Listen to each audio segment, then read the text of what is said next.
Mesdames, Messieurs, bonjour et merci d'être encore en direct sur Info TV dans le cadre justement de cette production baptisée Espace Miné. Espace Miné, c'est la deuxième production de l'année 2025 à Yaoundé, au Cameroun. De lundi à vendredi, plus que jamais, nous tutoyons le soleil entre 10h et 11h52. De toutes les façons, nous continuerons à faire ce pourquoi nous sommes payés. Nous sommes payés pour vous donner l'information, rien que l'information, mais alors toute l'information.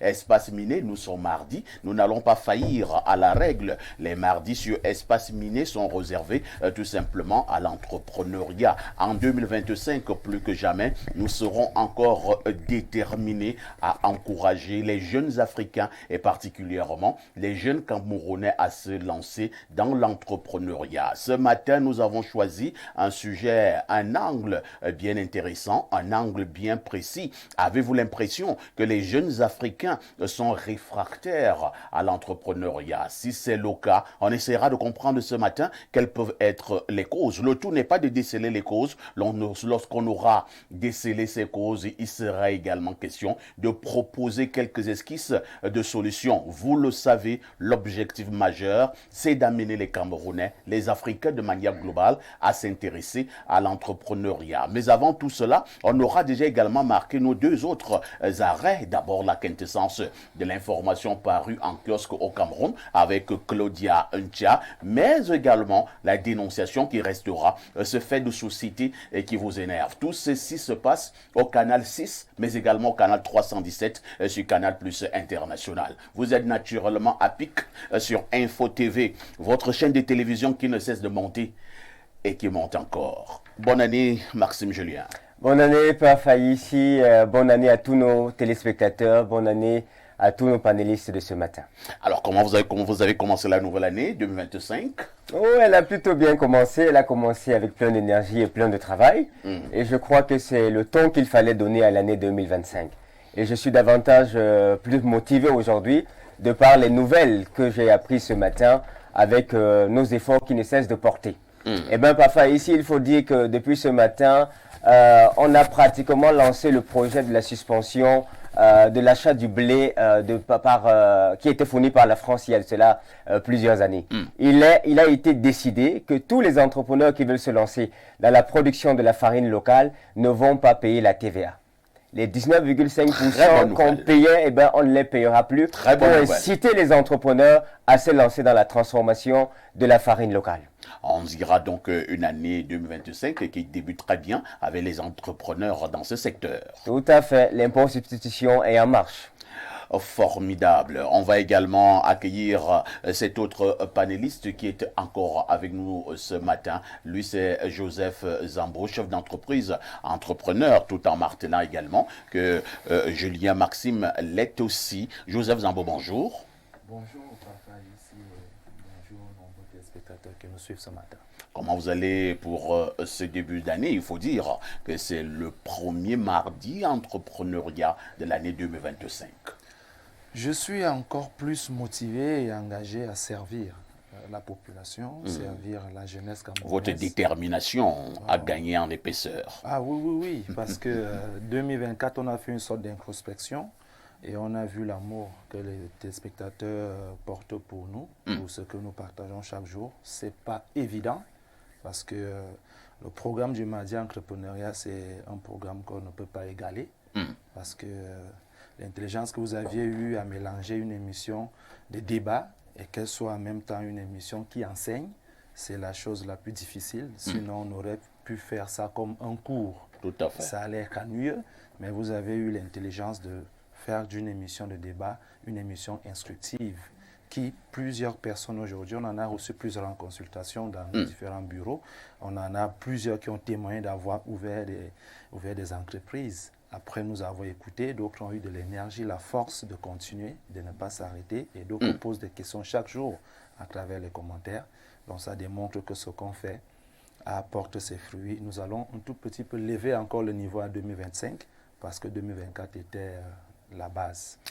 C'est justement cela. Nous faisons cette télévision éducative, cette télévision pédagogique, cette télévision sociale. Nous voulons en réalité qu'en même temps le climat peut être convivial, en même temps vous pouvez gagner quelque chose. Et c'est pour l'instant, en regardant Mardi Entrepreneuriat, ils sont nombreux qui ont commencé à se lancer dans cet entrepreneuriat. C'est le Cameroun qui gagne, c'est l'Afrique qui en sort vainqueur. Disons également que vous êtes nominé, hein, Joseph Zambo, ne faisons pas dans la fine bouche, dans le cadre des awards organisés. Vous êtes nominé dans la catégorie, je pense, c'est meilleur entrepreneur. Ouais. Voilà. Oui, le SGB Award, c'est LGBC Award. C'est la deuxième fois que je suis nominé. Pour la première fois, je n'avais pas directement su que c'était un mouvement sérieux. Et cette fois-ci, ils m'ont encore contacté pour me dire que j'ai été nominé. Et je pense que le minimum que les téléspectateurs puissent faire pour encourager notre initiative ici aujourd'hui, c'est simplement de marquer leur amour, leur volonté à continuer à nous suivre, en nous encourageant, à ce que tous les panélistes de ce programme soient les meilleurs dans les différentes activités qu'ils font. On a les meilleurs journalistes, on a les meilleurs consultants, peut-être que l'un de nous serait aussi les meilleurs entrepreneurs. Je crois qu'on aura une clique des meilleurs et je crois que les téléspectateurs peuvent le faire pour nous. Merci donc à ces téléspectateurs. Hein. En face de vous, nous allons accueillir une jeune dame qui nous a retrouvés sur ce plateau. Sa beauté n'a d'égal que l'élégance de ce plateau. Yael Motaze, bonjour et bonne année. Bienvenue au programme. Bonjour, parfait. Bonjour le panel et bonne année à tous les téléspectateurs. Comment vous allez? Plutôt bien, pas terrible. Et vous-même? Ça ne se ressent pas que ça va très bien chez moi. Vous avez des doutes? Non, ça se voit, en effet, ça se voit. Si j'étais au quartier, j'allais dire je pète la forme. Mais ça ne fait pas du bien aux aigris. Non, ils n'aiment pas ça. Ils n'aiment Aux pas jaloux, le sourire. Non, ils n'aiment pas aux le détracteurs. sourire. Du tout. Je leur dis que ma détermination sera encore plus intense en 2025. Plus de liens. Blériot avait dit un jour, ils vont s'habituer à me voir. Yael Motaze est écrivaine, En effet. auteur, mais également entrepreneur. Dans votre sac, combien d'ouvrages? Actuellement publié un ouvrage, Oui. mais écrit 3 déjà. Le titre de l'ouvrage? La femme du patron. La femme du patron. En effet. Elle était tombée amoureuse de moi. Hein. Ah non, du tout. Non, elle est une femme fidèle, dévouée à son mari, aimante et soumise, comme vous les aimez bien, les Africains. Et toi, tu n'aimes pas? C'est un autre débat. Parfait. Voilà pourquoi nous n'aimons pas les femmes qui réfléchissent beaucoup. Hein. Parfait, c'est un Quand autre j'aborde débat. ceci, elle dit c'est un autre débat. Ça veut dire qu'elle n'est pas très d'accord. Bien sûr que je suis d'accord. Tous La les soumission. Africains adorent les femmes soumises. Et les femmes gagneraient à être soumises. Hein. C'est leur bénédiction. N'est-ce pas? La soumission est instituée divinement, non seulement Voilà. par nos coutumes ancestrales, mais également par les coutumes religieuses. Tout à Et donc, fait. c'est une question qui ne se pose pas ou alors qui ne se négocie pas, du moins d'une certaine façon, mais qui nécessite carrément d'être encadrée. C'est la raison pour laquelle j'ai écrit La femme du patron, pour encadrer la notion de soumission à l'Afrique. Il faut encadrer. De toutes les façons, la Bible est claire. Hein. Quelque part, je ne maîtrise pas la page. Dans la Bible, on dit homme, aime ta femme. Femme, Et soyez femme, soumise à vous. soyez soumise à vos époux. C'est la même Bible, hein, si tu permets, parfait, qui Oui. dit « Femme, tes désirs se retourneront vers ton mari ». Donc, il est important que l'homme donne de l'argent à la femme. C'est une obligation. La en Bible fait. n'a jamais dit ça. Bien sûr qu'elle Vous a êtes dit. en train de blasphémer. Mais non. Femme, tes désirs se retourneront vers ton Est-ce que mari. les désirs, ça fait partie de l'argent Bien seulement? sûr. Le premier désir de la femme, c'est l'argent. Ah bon? Bah oui. Waouh! C'est fort, ça. Yael adore l'argent. De toutes les façons, Yael Motaze, c'est la toute première fois que vous allez déminer l'espace. Nous sommes très heureux d'être avec vous ce matin. Surtout, bonne année encore. Hein. Merci. Accueillons avec votre participation le consultant planétaire, c'est Pierre Blériot-Niémé qui reste le digne fils de Boumiébel et descendant de Oumniobé, toujours combattu mais jamais abattu. Il nous a dit hier qu'il s'appellera en 2025 Castou. Pierre Blériot, bonjour. Merci de m'accueillir sur votre panel. Vous voyez... Mais pourquoi nous avons les mêmes costumes, les mêmes C'est pour cela que je souhaite que le réalisateur fasse son travail. Et même les mêmes mondes. Les mondes pratiquement, hein? Voilà. Où sont ces réalisateurs-là qui ne savent pas? Qu'est-ce qui vous prend? Incroyable. Qu'est-ce qui vous prend? Quel heureux hasard. Pourtant, nous ne causons jamais de nos vestiges. Pas du tout, pas du tout. Voilà. Est-ce que vous avez fait le nécessaire là? Vous avez fait le nécessaire? Pierre Blériot, vraiment, vous êtes en train de nous faire rire ce matin. Ce caméraman n'arrive pas à faire le nécessaire. Voilà. C'est une diesel. Merci beaucoup. Hein. Vraiment, pur hasard. Hein. Voilà. Je crois que la télépathie est un signe d'amour en fait. C'est une communication à distance des esprits. Je suis donc heureux de vous retrouver et de retrouver votre panel. Je vais m'incruster un peu dans le débat avec Yael. Elle a dit quelque chose, mais comme toutes les personnes futées, elle n'est pas allée jusqu'au bout. Évidemment, le verset existe dans la Bible.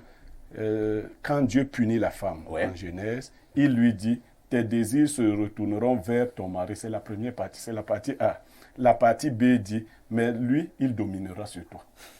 C'est ce que dit le verset.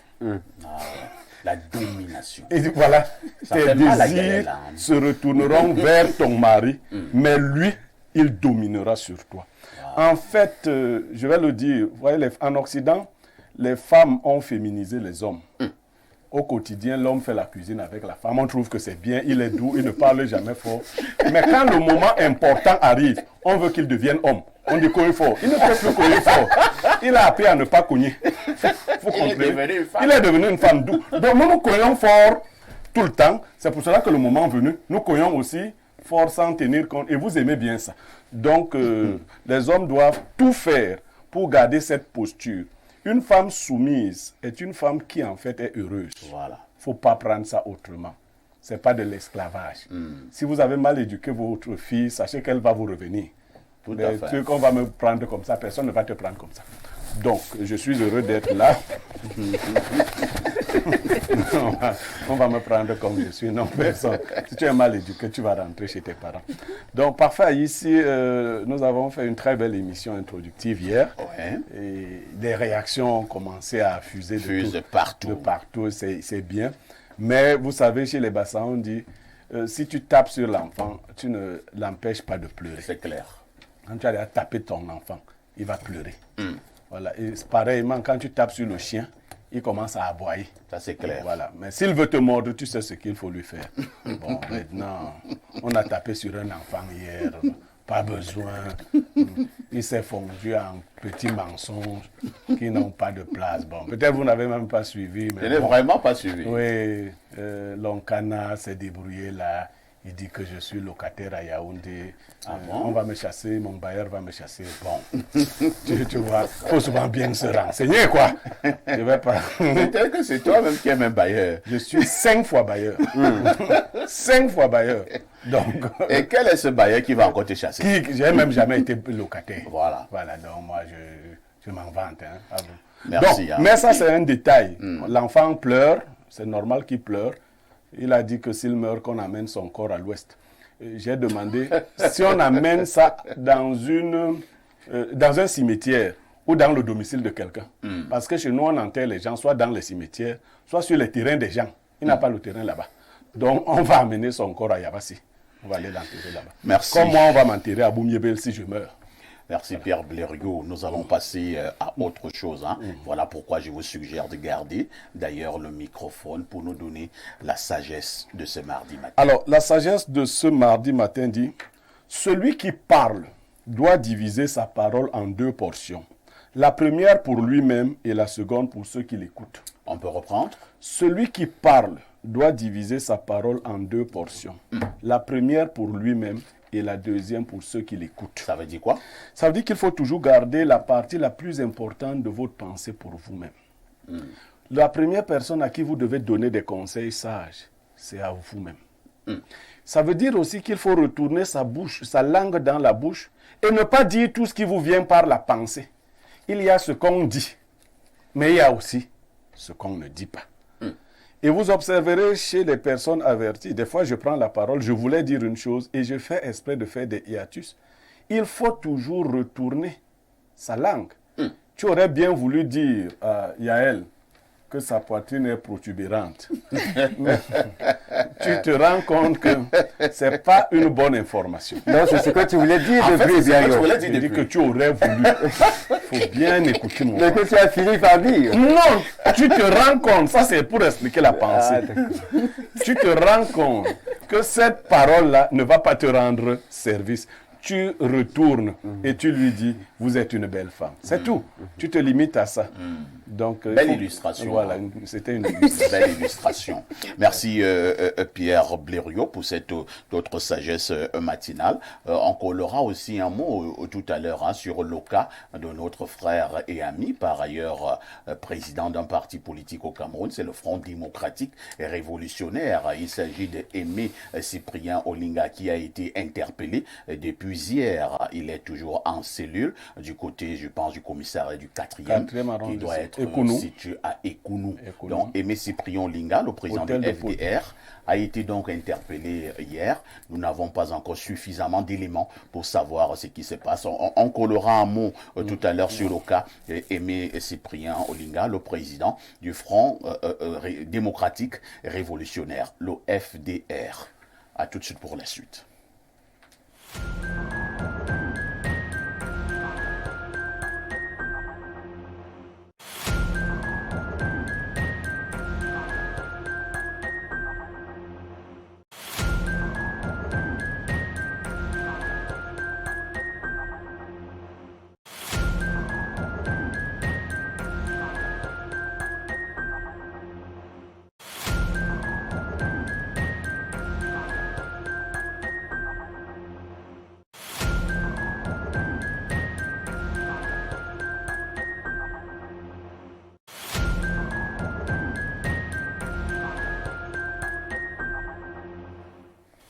Claudia Ancha, bonjour. Bonjour, parfait ici. Bonjour à tous les téléspectateurs d'Espace Minier qu'on retrouve nombreux ce matin.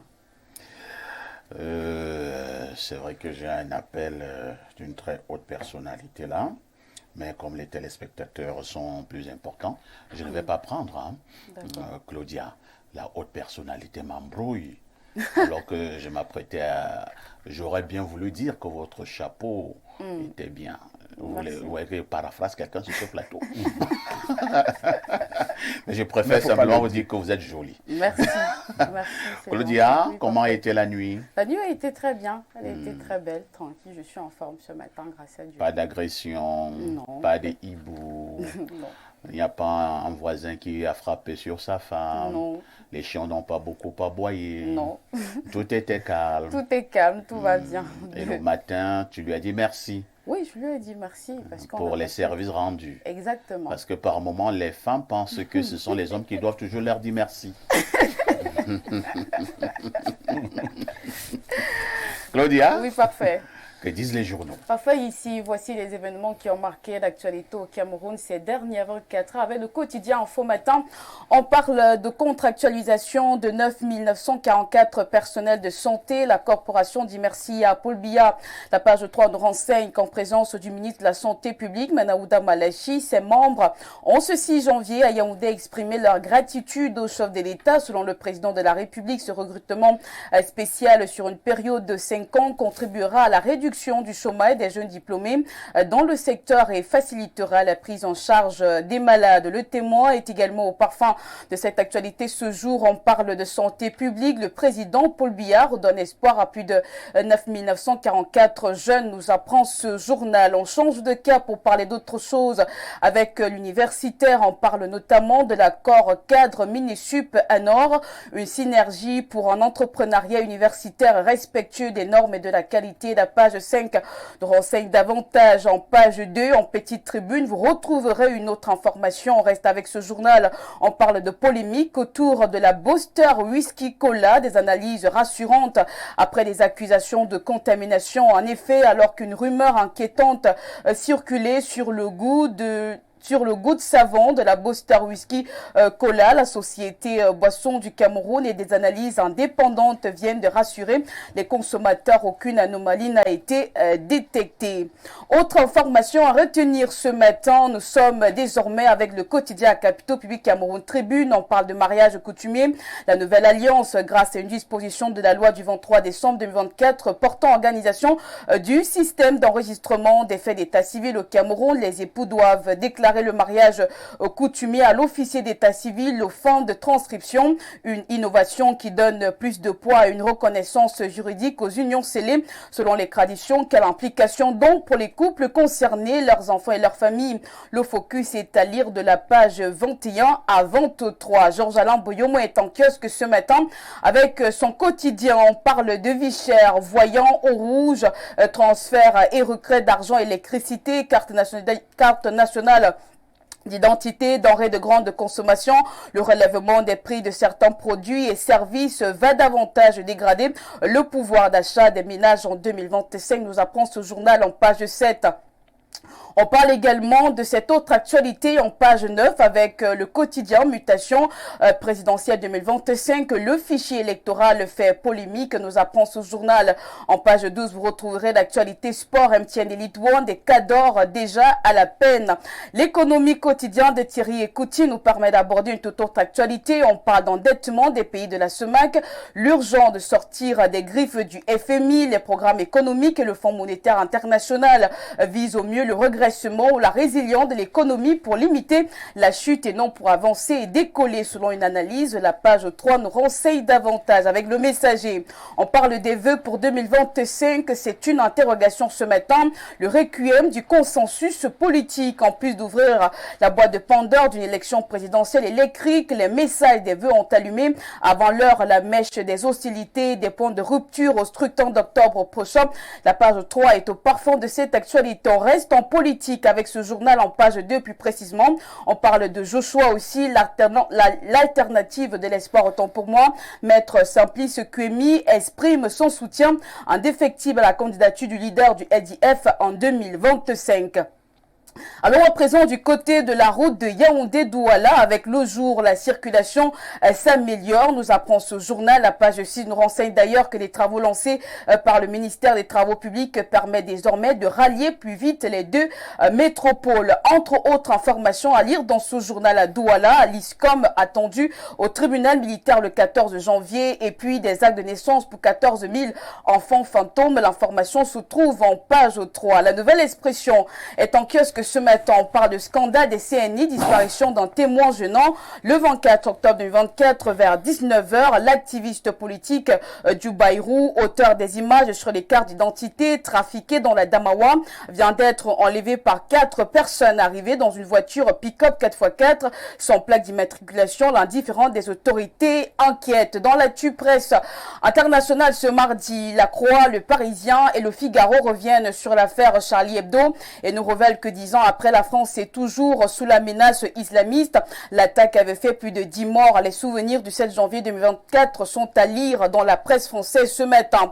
Le Figaro aborde une toute autre actualité internationale qui fait la une en ce moment. Cap donc vers le Canada. La page 8 nous renseigne que le visage du progressisme canadien, Justin Trudeau, est contraint de démissionner. Une information confirmée par la presse canadienne, notamment le Toronto Star et le Toronto Sun.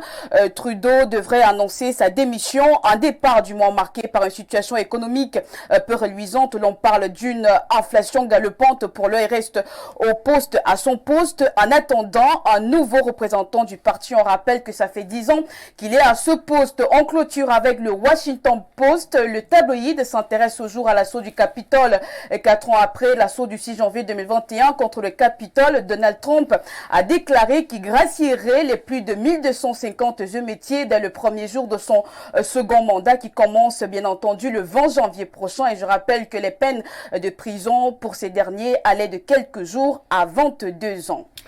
Merci Claudia pour cette brillante quintessence de l'information parue en kiosque au Cameroun que vous venez de nous donner. Il ne me reste qu'à te souhaiter une excellente journée de mardi. Hein. Bonne journée à vous également, parfois. Nous nous disons à demain 10h. À demain 10h. Claudia, n'oublie jamais le conseil. Claudia, tout ce qui brille n'est pas or. Ma petite reste très très prudente.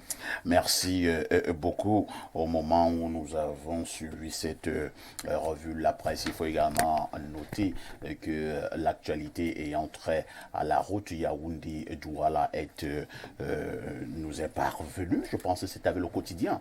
Le jour, nous avons beaucoup parlé sur ces plateaux de la circulation au niveau des axes routiers au Cameroun. Il y a même eu certaines hautes personnalités qui sont montées au créneau, par exemple, pour critiquer l'axe Yaoundé-Douala en allant vers Moutingene. Le constat que nous devons faire au niveau de l'axe lourd Yaoundé-Douala, Pierre Blériot, Niémec, fait état de ce que ça s'améliore, comme le quotidien. Le jour le relève tout à l'heure, c'est vrai. J'étais à Douala, je pense il y a 3 semaines, au volant de mon véhicule. Ça s'améliore. Non, pour être plus exact, toi, tu avais un chauffeur. Oui. Et c'est moi qui étais au volant de mon véhicule. Je commence à vieillir, Pierre Blériot. Oui, voilà, tu avais un chauffeur. Non, parfait. Je ne fais pas partie de ces gens qui sont tels qu'ils crient famine. Quand on leur donne à manger, ils critiquent la qualité de la nourriture. Le ministre des Travaux publics, Nganou Djoumessi, avait promis que lorsque les pluies s'arrêteraient, il mettrait en branle un certain nombre de choses. Pour ceux qui vivent à Yaoundé et qui voyagent hors de Yaoundé, il faut dire que les choses sont en train de s'améliorer. Oui. Quelques mois avant, j'avais tenté de faire l'axe Yaoundé-Douala. C'était un Entre calvaire. Edea et Douala, j'avais fait 3 heures de temps et j'avais perdu 3 pneus. C'était une catastrophe. D'ailleurs, j'avais dû appeler un mototaximan de Douala pour m'apporter des pneus. C'était une catastrophe. Quand nous sommes allés prendre les awards, Tout à fait. Viviane André qui avait pris Camerco, nous sommes arrivés avant elle. Tout à fait. Voilà. Tout à Donc, quand ça commence à aller, quand ça s'améliore, il faut dire, il ne faut pas être de mauvaise foi, il ne faut pas être des inconditionnels du rejet. Ce n'est pas comme si nous en avions après quelqu'un. Ça s'améliore non pas seulement sur cet axe-là, mais sur beaucoup d'autres axes. Ça se voit. Actuellement, quand vous circulez à Yaoundé, vous voyez, on a ouvert l'axe et Montbord. Oui, ça circule. Ça circule. Comment vous appelez derrière le collège des catholiques là ici là où non, notre PDG habite. Collège Vogue. Collège Vogue. La route qui sort vers l'université était bloquée. Tout à fait. Elle a été ouverte, elle circule. Du côté d'un Colmessan, ça circule. Ça circule. Les nids de poules. Je dis, on constate que quelque chose se fait. Vraiment, quand le dire n'est pas vraiment. Non, c'est de la bonne foi. Et partout ailleurs, sur beaucoup d'autres axes qui relient les capitales, les villes, il y a de l'amélioration. Il faut que ça perdure. Ministre Nganou Djoumessi, il faut que tes notes en 2025 soient meilleures que celles de 2024. Et tu nous annonces déjà de bonnes choses. Quand la route ne circule pas parfait ici, pour tout le monde, c'est une catastrophe. Tout à fait. C'est une perte économique inestimable. Aujourd'hui, vous pouvez rallier Douala partant de Yaoundé en 4 heures de temps. C'est possible aujourd'hui. Je vous dis qu'il y a 3 mois, il y a 2 mois, non, c'était la mort. Déjà arrivé était un exploit. Donc, quand ça commence à s'améliorer, vous savez, chez nous, les Bassans, on dit que quand un danseur annonce des bonnes piches, ce sont les applaudissements qui font qu'il danse mieux. Si tu vois quelqu'un qui se lève, il fait déjà... Tape les mains, il va faire quelque chose. Mais si tu veux rester, même les artistes demandent souvent qu'on applaudisse. Tout à fait. Non, ce qui se fait est à apprécier que ça s'améliore, que ça aille de l'avant. Et d'ailleurs, le quotidien, le jour, c'est souvent être sérieux. Tout à fait. Voilà, donc nous félicitons à la fois la remarque du quotidien le jour, mais également le travail qui est fait sur le terrain par le ministre Nganou Djoumessi ces jours-ci. Il faut également le relever. Je discutais avec un chef d'entreprise dans le domaine justement du secteur routier, donc ceux qui ont l'habitude de gagner des marchés pour mais faire des routes. Il me faisait comprendre que parfois ici c'est très compliqué. Ils n'ont pas la possibilité de souvent aller sur les plateaux de télévision. Ils ont l'obligation de réserve et tout ce qui va avec. Il me faisait comprendre que parfait, je vais parler comme au village, hein, il n'y a pas de l'argent. Les caisses sont vides. Plusieurs, je pense Maxime acquiesce, plusieurs chefs d'entreprise dans ce domaine, je ne parle que de ce domaine ce matin, sont obligés de préfinancer. Ils sont obligés d'aller dans des banques, aller s'endetter pour lancer des travaux routiers, ainsi de suite. Il me faisait comprendre que c'était compliqué. Même le président de la République, le 31 décembre, l'a relevé. Les caisses sont vides. De toutes les façons, félicitations à Nganou Djoumessi, le ministre des Travaux au public, et qui commence à vouloir faire ce que les Camerounais attendent. Nous attendons encore mieux. Lorsque nous avons dit cela, une touche pour s'impose.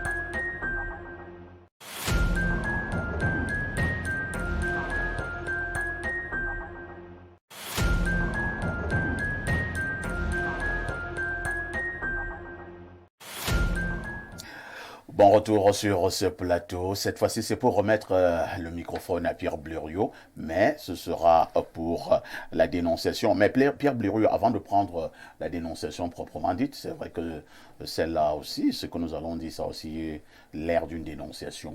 Nous parlions tout à l'heure du président Aimé Cyprien Olinga, que nous avons eu l'habitude de recevoir sur ce plateau, le président du Front démocratique révolutionnaire, qui est arrêté. Il a été arrêté depuis hier. Il est incarcéré du côté du commissariat d'Ekounou pour un certain nombre de raisons. Je vous passe la parole, peut-être grosso modo nous dire de quoi il s'agit et voir comment on peut poser un ou deux commentaires. Parfait, nous ferons une demi-dénonciation du cas du président Cyprien. Et nous ferons une demi-dénonciation du fait que je vais dénoncer, parce que je vais le dénoncer en deux temps. Aujourd'hui, la première partie, pour que les personnes interpellées s'amentent et reviennent à la bonne raison, parce que je ne vais pas les citer. Eh bien, si elles continuent, je reviendrai. Là, maintenant, je vais casser tout. Dans le cadre de l'arrestation du président du FDR, nous avons glané, les informations que nous avons pu glaner ça et là font état de ce qu'il est retenu au commissariat du 4e arrondissement d'Ekounou. Il y a un mandat d'amener qui a été émis contre lui par le procureur. Il est donc de ce côté-là. Les enquêtes se poursuivent. Mais pour le moins, c'est ubuesque quand même, parce que vous devez le savoir, il n'y a pas un statut des hommes politiques au Cameroun. Et c'est regrettable. Il n'a pas commis de crime. Il est mêlé à une affaire où il défend une propriété qu'on aurait vendue, parce que moi, j'ai pris dans le soin de m'approcher de la propriété à Ekounou, que quelqu'un vous dise qu'il a acheté un terrain de plus de 600 mètres avec une maison de chez à 3 millions. Bon, pour ceux qui sont à Yaoundé, je ne dis pas de Yaoundé, qui sont à Yaoundé, un terrain qui n'est pas loin d'une route goudronnée. C'est quand même... il y a matière à réfléchir. Ceux qui vont souvent arracher des biens des gens. Parce que là, il s'agit d'un monsieur qui se présente avec des reçus disant qu'il est propriétaire d'un terrain d'une dame décédée et qui va donc déguerpir les enfants de la dame et autres. Les orphelins. Les orphelins. Le président Cyprien Olinga est un enfant adoptif à la dame décédée. Il s'oppose donc à cela, mais la justice va faire son travail. Nous allons... Bon, j'aurais voulu passer ce matin du côté du tribunal, mais aussi du commissariat, pour glaner plus d'informations. Au sortir de ce programme, je vais le faire pour avoir une information plus claire. Encore que souvent, lorsque nous abordons certaines autorités judiciaires, les choses se résolvent souvent amicalement quand il y a possibilité de le faire, sans mettre une pression sur qui que ce soit. Et le fait d'être président d'un parti ne nous rend pas au-dessus de la loi. Mais aussi, il faut éviter, et c'est notre cas ici, c'est ce que nous faisons, il faut éviter les abus. Vous savez que la détention aujourd'hui est l'exception. C'est l'exception. Il faut, de toutes les façons, puisque nous avons de bonnes relations avec ces corps-là, des relations cordiales et amicales, nous allons essayer de voir ce qu'il y a lieu de faire. Tout à fait. Collons aussi un autre commentaire, Pierre Blériot. Vous l'avez dit, être homme politique, cela ne signifie pas que vous avez de l'immunité. C'est très vrai. Mais si nous nous en tenons simplement aux informations que nous avons déjà glanées, nous pouvons quand même nous dire que cela ne nécessite pas une arrestation pour un président de parti politique comme Aimé Cyprien Olinga. C'est quand même un chef de parti politique. Il a un domicile connu, et il est connu, on a toutes ses adresses. Ce n'est pas un voyou qu'il va s'enfuir le lendemain. Donc l'interpeller de cette manière comme ça, sans façon, parce que nous avons également eu des informations pour savoir comment il a été interpellé. Je pense qu'il y a quand même de l'abus. Et ce que nous demandons ce matin, modestement, c'est de libérer le président Aimé Cyprien Olinga. Parce que voyez-vous, Pierre Blériot, nous pouvons aller d'un problème de papier. Et ça prend d'autres tournures. Bien évidemment. Il paraît que nous sommes en 2025. Non, il y a eu un peu de zèle et les choses peuvent être mélangées. On peut tomber dans un melting pot. Les hommes politiques, les hommes des médias, nous tous, nous n'avons pas des immunités. C'est clair. Mais il y a une certaine respectabilité lorsque quelqu'un a atteint un certain niveau social. Vous savez, moi, il m'est arrivé d'avoir des anicroches avec quelques hommes en tenue. Ils sont de deux catégories. Il y en a qui vous apprécient, qui aiment ce que vous faites et qui vous traitent avec politesse. Vous réagissez avec politesse. Il y en a qui estiment que pourquoi on vous connaît? Pourquoi vous êtes populaire? Moi, je vais te ridiculiser. C'est-à-dire, moi, il y en a qui réagissent comme ça. C'est vrai. C'est-à-dire, ils disent que bon, comment on connaît Aïssi là? Moi, je vais prendre sur moi de ridiculiser Aïssi pour que les gens voient que moi... Bon, il y a des gens comme ça, tu peux trouver qu'il a des frustrations, tu le vois costaud, mais il n'est pas toujours costaud. Donc, qu'est-ce que tu veux dire? Non, je vous ai dit que la parole, il faut toujours diviser. Garder une partie. Les histoires de costaud. Il faut toujours garder une partie pour toi et une partie que tu donnes aux autres. Non. Très bien. Il y en a qui en font un peu trop, qui font du zèle. Mais par contre, il y en a qui se montrent très affables, très avenants avec nous. Tout à fait. Donc, il faut... Et moi, je dis pour chacun, quand vous estimez que celui qui est en face de vous veut faire du zèle, laissez... il ne faut pas toujours aller à l'affrontement. Tout à fait. Il faut éviter les affrontements. Vous pouvez paraître faible. Moi, je vous prends rapidement un cas. Il y a un jeune policier qui m'a maintenu pendant quelques minutes. En levant le ton, je le regardais. Et quelques minutes après, son chef est arrivé. Quand il est arrivé, Blériot, comment? Bon, le jeune policier a disparu. Un autre, récemment encore, au niveau du carrefour, il y a un poste de police au niveau de Loncac. Ouais. Alors, j'étais au téléphone, c'est une faute. Le policier m'interpelle, je serre. Il vient vers moi. Sa collaboratrice vient et elle se met à me gronder. Le chef essaie de lui dire de se calmer. Et elle dit non, c'est comme ça qu'ils sont. Et il croit que parce qu'ils passent à la télé. Le chef m'a dit, monsieur, partez. Voilà. Vous comprenez? Ouais, que là, ça devient Moi, je me suis stationné. J'attends qu'on me verbalise ou qu'on me ramène. La jeune agitée là, il dit quoi que... Il dit, maman, est-ce que je n'ai même pas parlé? Donc, bon, elle aussi, peut-être que son mari a eu un AVC par le bas. Bon, vous ne pouvez pas savoir ce qui dérange les gens. J'étais tout calme, mais le chef m'a dit, puisqu'elle n'arrivait pas à écouter son chef, le chef m'a fait signe que M. Niémec partait, je suis parti. Donc, nous nous résumons, libérer Aimé Cyprien Olinga. C'est le président du FDR. C'est une personnalité politique au Cameroun. Il peut comparaître libre, si ce n'est que pour ces éléments qu'il a été interpellé. Pierre Blériot, vous reprenez une fois de plus la parole, cette fois-ci pour votre... Démi-dénonciation. Alors, allons-y. C'est un établissement catholique dont nous n'allons pas citer le nom. Mais qui a pour principal une sœur catholique, dont une dame. C'est un établissement bilingue, section anglophone et section francophone. En général, les anglophones ont des habitudes, à la fois vestimentaires et autres. On leur impose des chaussures toutes blanches ou toutes noires. La principale, cette année, a annoncé il y a quelques semaines aux parents que les francophones devraient se soumettre à la même règle. C'est-à-dire cela n'a pas été inséré dans le règlement intérieur. Cela n'a pas été dit avant pour que les parents se préparent. Les parents ont commencé à forcer à acheter une ou deux paires. Ben, vous savez, c'est tous les jours. Et donc, qu'est-ce qu'ils feront des chaussures qu'ils avaient achetées pour les rentrer? Il se trouve donc lundi au rassemblement. Hier, la principale a fait enlever les chaussures à tous ceux qui n'avaient pas de chaussures blanches ou toutes noires. Elle les a confisquées. Les enfants ont passé le temps, certains pieds nus, d'autres avec des chaussettes pour ceux qui en avaient porté. Et au retour des classes, elle ne leur a pas remis leurs chaussures. Vous voyez jusque-là. Et donc, ça pose un problème. La discipline, oui. Nous voulons que nos enfants soient disciplinés. Mais la dictature, l'esclavage d'une autre forme, nous disons non. Aujourd'hui, nous ne la citons pas. Elle sera informée parce que on a un certain nombre de contacts auprès d'elle. Mais nous voulons que la collaboration entre le corps enseignant, le corps administratif, les parents et les élèves soit une bonne collaboration.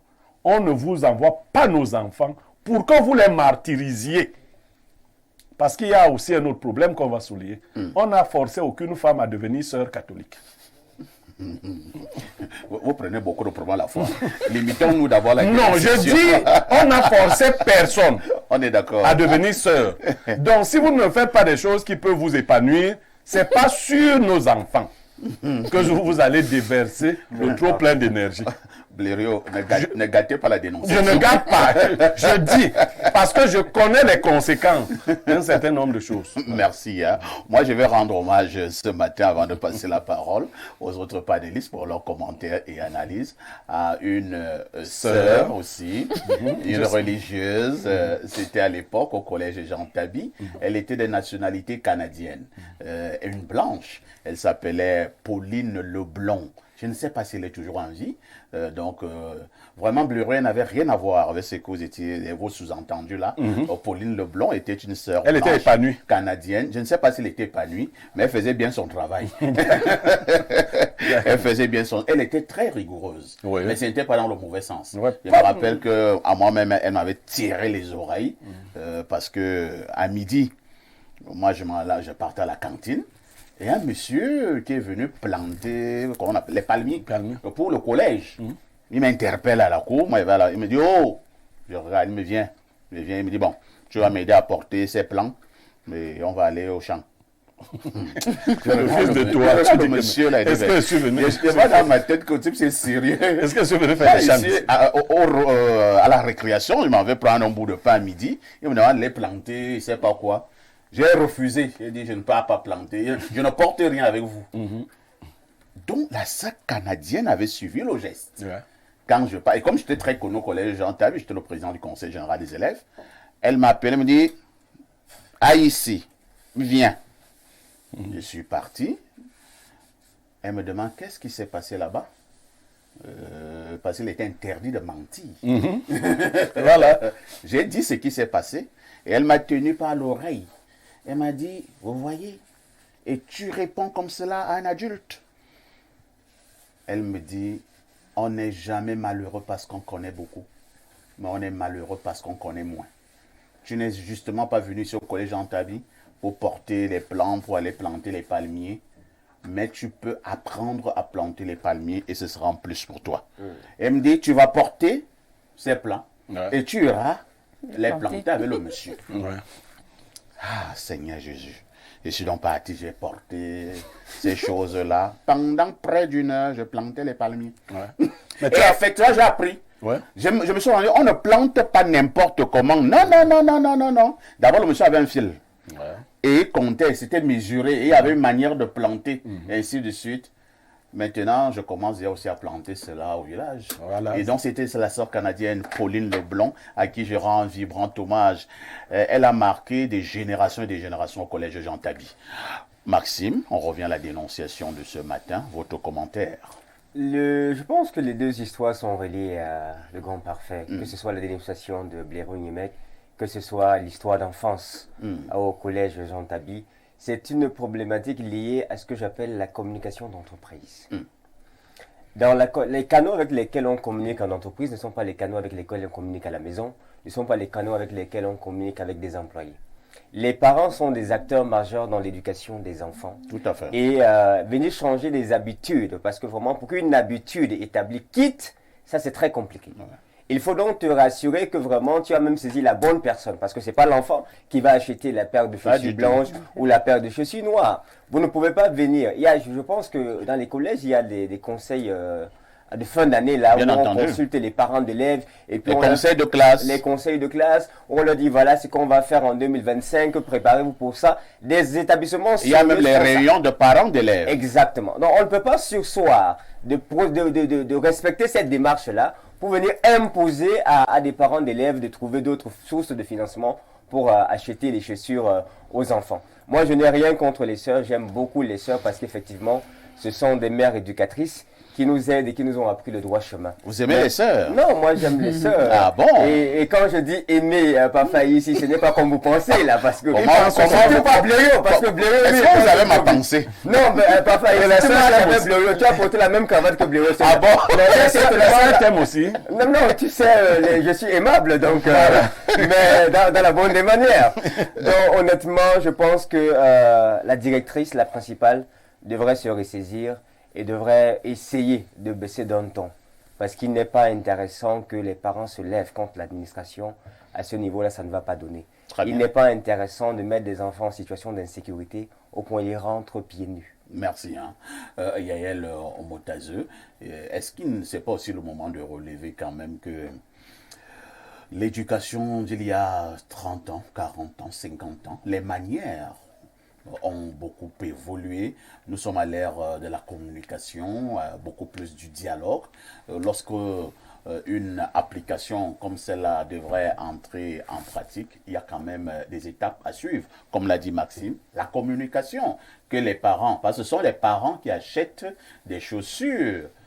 Et un peu, les enfants ne sont que des prescripteurs, pour parler comme dans le domaine de la publicité. Maintenant, les acheteurs, ce sont les enfants.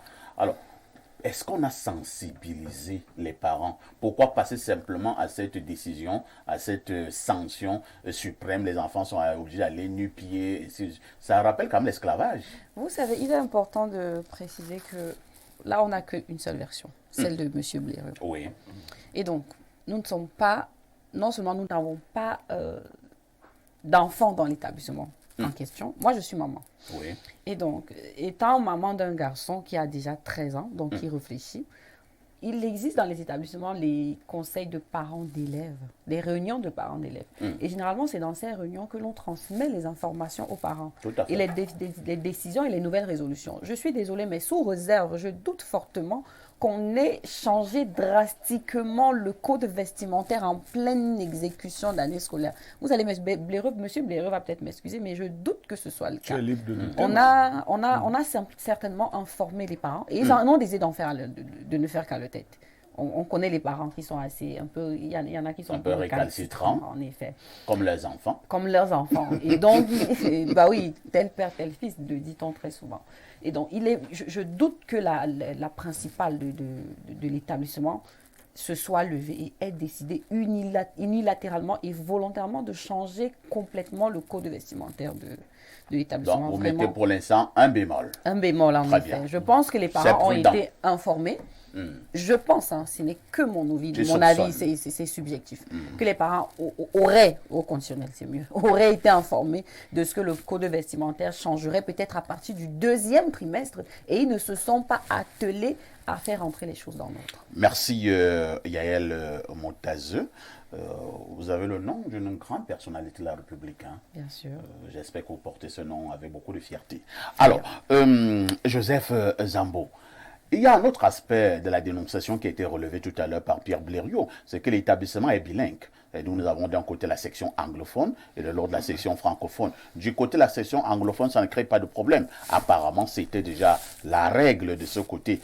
Est-ce que, la question que j'ai envie de poser, est-ce que nous les francophones là, de manière régulière, nous ne sommes pas un peu désordonnés?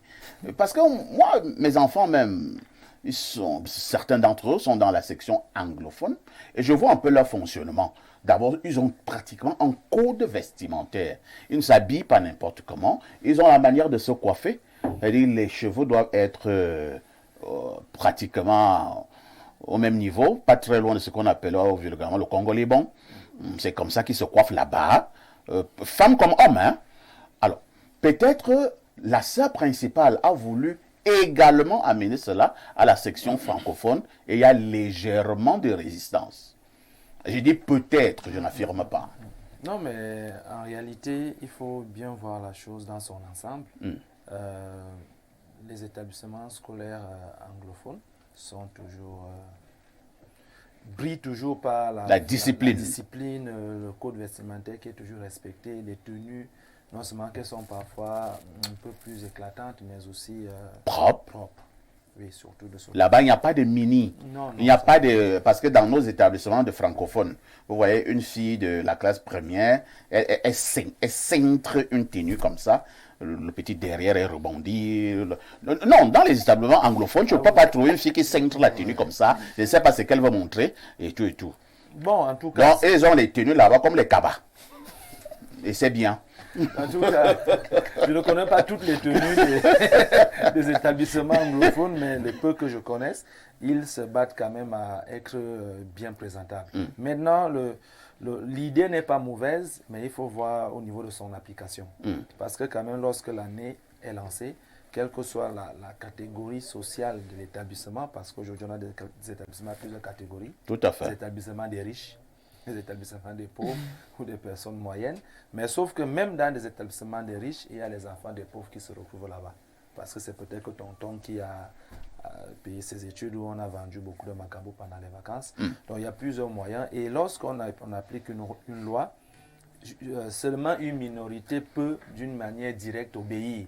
C'est-à-dire changer complètement les chaussures des élèves en pleine année scolaire. Peu de parents sont capables de le faire d'une manière directe parce que lorsqu'on a finalisé avec les achats, au lancement de l'année scolaire, on ne peut plus facilement changer. Donc moi, je me dis qu'elle devait être indulgente, cette sœur-là, et de soit permettre à ce que l'année scolaire finisse, soit de commencer à implémenter cette stratégie de changement d'une manière progressive.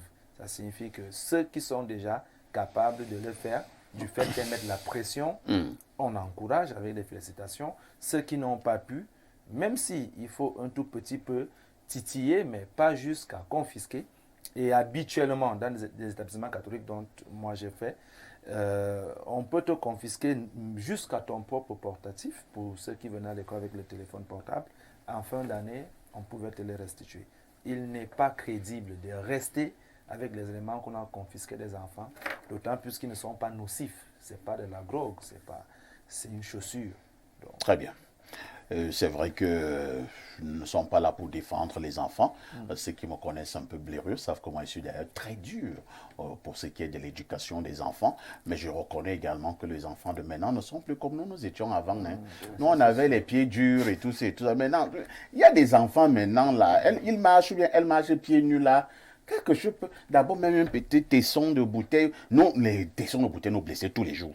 Et ça ne faisait rien, on cachait même. Mais un enfant de maintenant, s'il a même petite égratignure, on commence à dire qu'il faut aller voir le chirurgien parce que le pied fait assis, le pied fait à ça. Bléreux, est-ce que ce n'est pas vrai? Les enfants maintenant sont un peu bizarres. Parfait. Ils sont tellement fragiles. Vous savez, je suis pédagogue et enseignant. Tout à fait. Un jour, pris de zèle, dans une salle de classe, j'ai demandé à tous les élèves, c'était au lycée de Bolva rural, de se coucher par terre. Dans une classe de 5e. Moi, je croyais que je les punissais. Les enfants, ils étaient d'ailleurs contents, ils riaient. Ici, le censeur passait par là, il l'a vu. Quand il a demandé aux enfants, la salle, le sol de la salle n'était pas cimenté. Quand il a demandé aux enfants de se lever, j'ai déjà fait ce témoignage. Ils étaient tous couverts de poussière. Il ne m'a pas reprimandé devant les enfants, il m'a amené au bureau.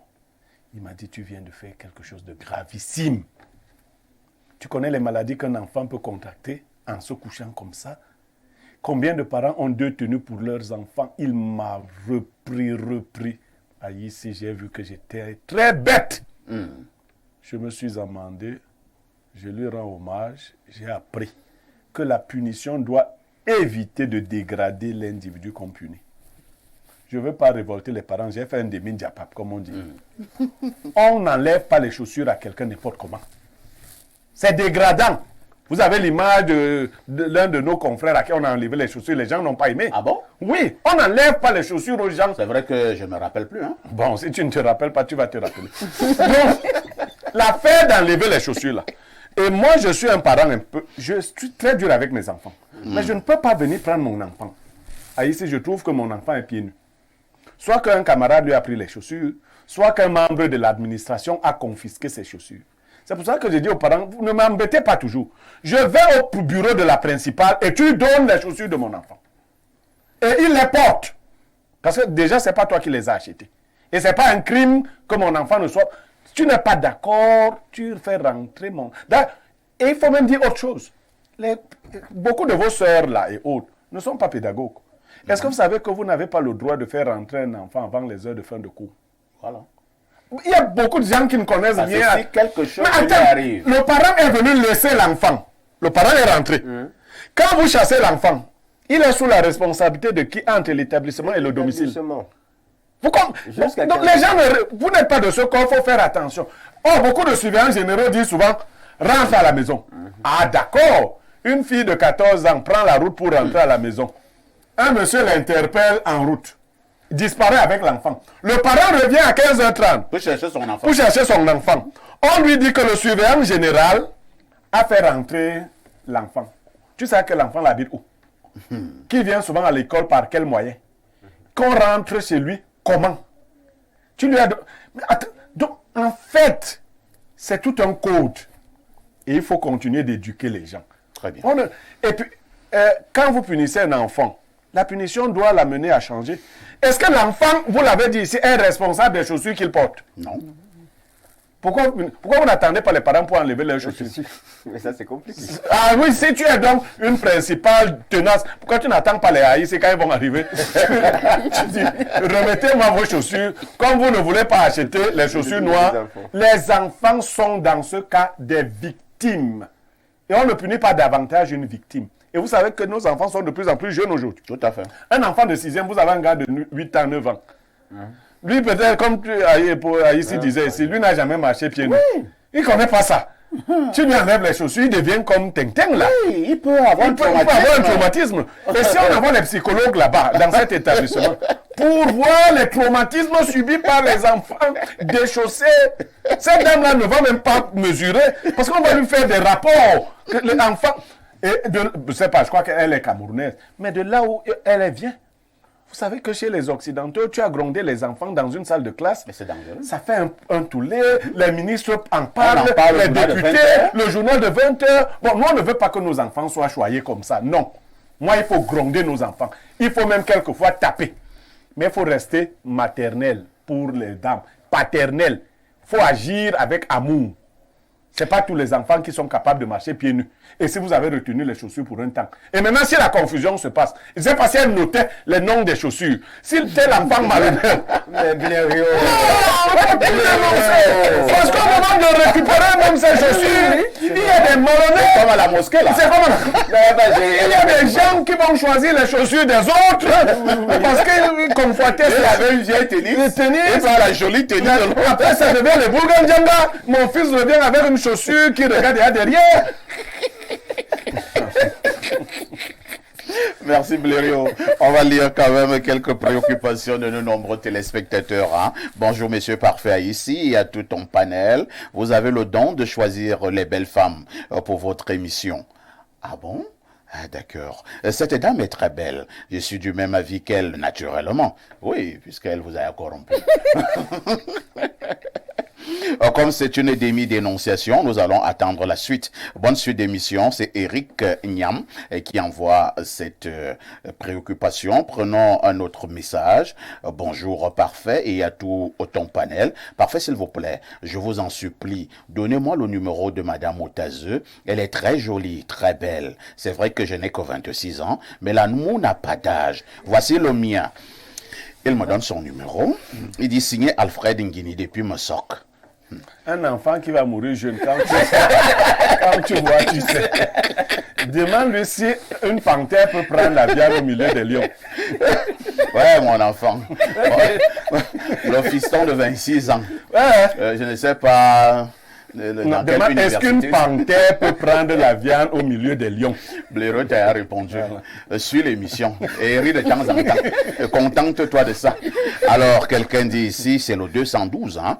Blaireau, le 212, c'est la Tunisie. Non, c'est pas la Tunisie. Tunisie, c'est 216. Attends, je regarde. Algérie, 213. 212, c'est le Maroc. Ou la Mauritanie. On va voir tout à l'heure. Alors, tonton Adalbert, je vous salue dans le puissant nom de Jésus. Sens-toi privilégié de lire mon message. Il n'y va pas de même mot. C'est parce que c'est le début d'année. Non, il utilise tes termes. Non, ici, comment? Ne le prends pas mal. Alors, mais qui est cette jolie demoiselle? Mais décidément. Attends, l'émission est sur la jeune dame ou bien... Qu'est-ce qui vous arrive, chers téléspectateurs? Je continue. J'ai fait un tour sur sa page Facebook. Oh mon Dieu, cette femme est d'une beauté protubérante. Voilà que tu as compris que la télévision, c'est pour les beaux visages. On aime bien Blériot ou même Alain Douk, mais leurs visages sont trop durs. Il continue, surtout Alain Douk. Et quand il met le cœur là, son visage devient trop tendu. Bravo, parfait. Tonton Adalbert, j'aime beaucoup les femmes claires. Un jour, j'ai dit à mes amis que moi, j'épouserais une femme claire. Et ils m'ont dit que la femme claire a ceci de particulier, que là où les autres poussent avec le bâton, elle peut faire en sorte que tu mettes la main. Mais je suis prêt à prendre ces risques pour toi, Yael.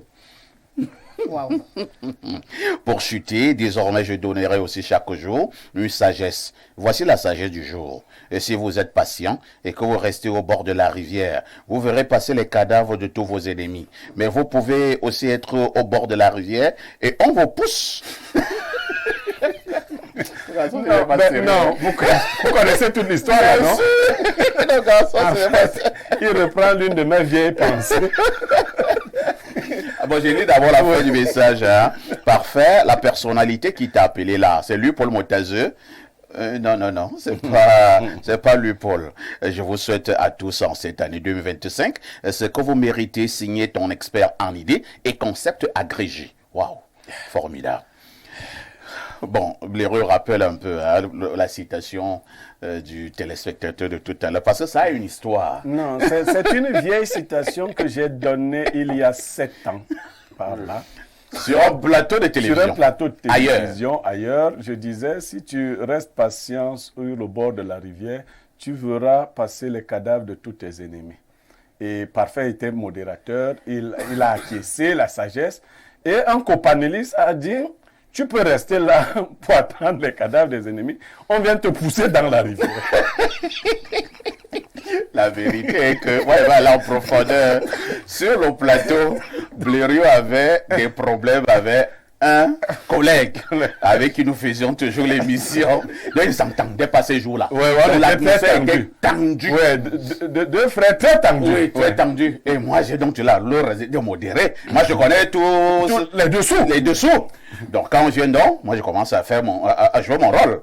Je passe la parole à Blériot. Blériot veut répondre à ce collègue. Et d'ici où tu es patient, place-toi au bord de la rivière et tu verras passer les cadavres de tous tes ennemis. Et le collègue avec qui Blériot avait des problèmes n'a même pas attendu. Il a aussi réagi promptement et dit tu peux être au bord de la rivière et on te pousse dans la rivière. On arrive pendant 3 minutes. Alors, lisons encore quelques messages. Hein. Bonjour, Parfait, s'il vous plaît.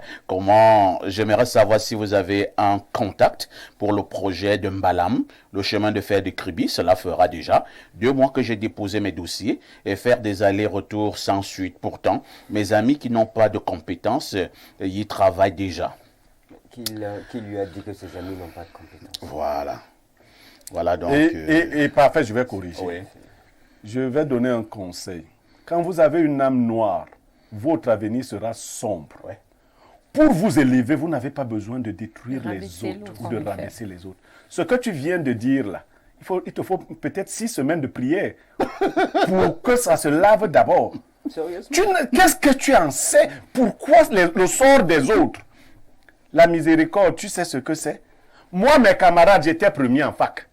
Tous mes camarades sont arrivés avant moi. Voilà. Un était sous-préfet. Il m'a trouvé un jour, je vendais du pain. Il a dit à sa femme que mon camarade dont je te parlais, qui était le premier, le voici. Sa femme était majeur. Elle n'a même pas regardé. Aujourd'hui, quand il veut parler à ses collaborateurs, il m'appelle au téléphone et il met la main libre pour qu'on sache que je suis son camarade. Il faut savoir attendre votre heure. C'est ça. Du fait de dire que tel camarade n'a pas le niveau. Tu crois que le niveau seul compte? Maintenant, Il y a la grâce. Mais il y a la grâce, tu mets tout ça où? Il y a la Et grâce. puis même le niveau de son camarade à l'école, c'est pas le même niveau. Voilà. Ah, Sur le terrain, exactement. Est-ce que c'est pas la même chose? Vraiment, quand tu... Il y a beaucoup de compétences. Je crois qu'il est en train de comprendre et d'autres qui lui ressemblent. Honnêtement. Il faut faire attention. Les grâces attendent les C'est cœurs peut-être ce disposés. caractère aigri qui le rend Voilà. stagne. Et tu risques d'avoir d'autres problèmes, même plus bas. C'est même bien le bas. Et ça dérange Yael. Bonjour monsieur ici et à votre panel concernant la dénonciation. Je me rappelle d'une fois, au lycée, on nous avait demandé de ramasser 1000 bâtons de sucette. 1000 bâtons de sucette et la punition d'un de nos camarades était de les compter. Et si effectivement c'était 1000 bâtons, vraiment arrêtez ça. Autre message ce matin, bonjour et bonne année 2025 Espace Miné. Aujourd'hui, Papa Castou est vraiment d'humeur à casser beaucoup de choses. Entre les sous-entendus sur des poitrines possiblement protubérantes, les maris des femmes policières qui auraient des AVC à un endroit frustrant, ou encore des sœurs qui ne feraient pas ce qui permet d'être épanouies, on sent qu'il est très inspiré. Question rhétorique en ces débuts d'année. Bonne année 2025 une fois de plus. C'est Papou depuis Dragage à Yaoundé. Merci, Papou. Bonjour, Papou. Allons au plus 30. Oh, ça, c'est quel numéro? Ça, c'est la Grèce. La Grèce, ouais. Le plus 30, c'est la Grèce. Bonjour, Espace Miné. Bonne et heureuse année 2025. Vous êtes revenu requinqué comme le chef de l'État. Et notre détermination à vous. Et il continue justement comme si vous lisiez, il dit, juste vous dire que mon engagement à vous suivre et regarder en 2025 reste intact. C'est Claude Diego depuis Athènes. Bien des choses à toi depuis Athènes. Hein. Alors, autre message ce matin. Bon, perfecto, salut. Bien vouloir me communiquer le contact de cette dame qui est sur le plateau. Elle a une très jolie poitrine. C'est on doit être bas, cacaoculteur à Bicoque. Est-ce que l'émission va finir? Qu'est-ce que vous avez contre la Pourquoi jeune c'est dame? seulement les bêtises des villages Ah, les qui petits. ne font que demander... Bah, ça, ce sont des propos Tribalistes. tribalistes. Je demande seulement papa. Non, c'est la Mais il y a quand même une précision ici qui n'est pas à prendre à la légère, Yael. Il dit Cacaoculteur. qu'il est cacaoculteur. Compte tenu Ils ont de- là beaucoup d'argent. compte- Là. ah bah, parce que je cultive du cacao également. Et donc, compte tenu de l'inflation du prix du kilogramme, ça pourrait être un bon partenaire d'affaires. On peut commencer par le Non, ouais, partenaire d'affaires. Parfait, restons dans les affaires. Ça peut évoluer. D'affaires. Mon petit de 26 ans, est-ce qu'il voit alors ce qui est en train d'arriver? Il y a les cacaoculteurs qui s'invitent. Voilà. Il y a un bar hein, du côté de Ngomjap maintenant. Vous savez comment on appelle le bar, Pierre Blériot? Kem? Non, le bar s'appelle 1 Non, million, j'ai c'est dit quoi? non dans l'autre langue. Non, le bar s'appelle 1 million, c'est quoi? Uh-huh. C'est pour dire que là-bas, ils ont des millions à gogo, Ouais. les vendeurs de cacao. 1 million, c'est quoi? 1 million, c'est quoi? Voilà. Donc, pour en Quand en le prix Orient, du cacao a grimpé, 1 million. 1 million, c'est quoi? Merci, monsieur Blériot, j'ai compris. Je vais faire des prières pour libérer mon âme de toutes ces comparaisons qui empoisonnent mon existence. Merci, c'est Ghislain Loric. Oh ben c'est très bien. C'est très bien, Ghislain très Loric. bien. C'est bien parce que tu as compris. Et parce que tu as compris, je te Tu es- permets de prendre un verre Tu d'eau. es pardonné.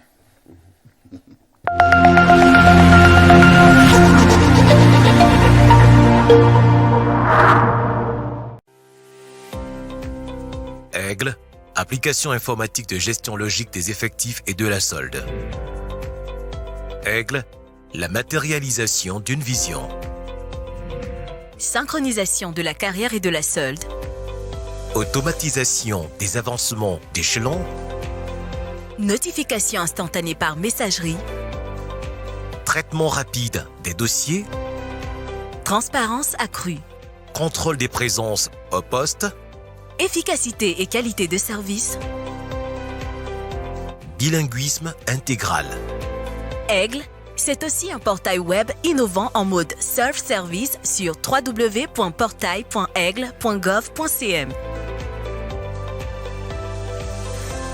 Disponible 24 heures sur 24, obtenez toutes les informations. Numéro vert 1522, gratuit. WhatsApp, plus 237 622 00 16 16. Email appli@aigle.gov.cm. Aigle, l'administration publique moderne au service du citoyen.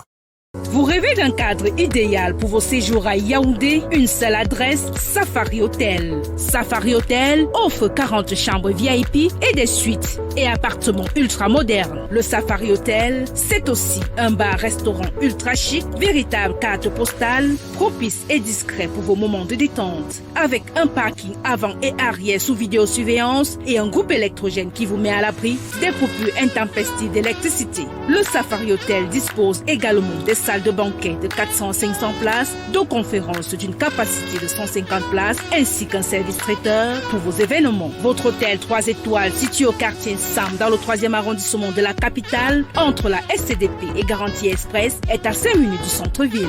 N'attendez plus, réservez au 694 77 74 68 677 76 29 32. Au Safari Hotel, c'est vraiment du safari.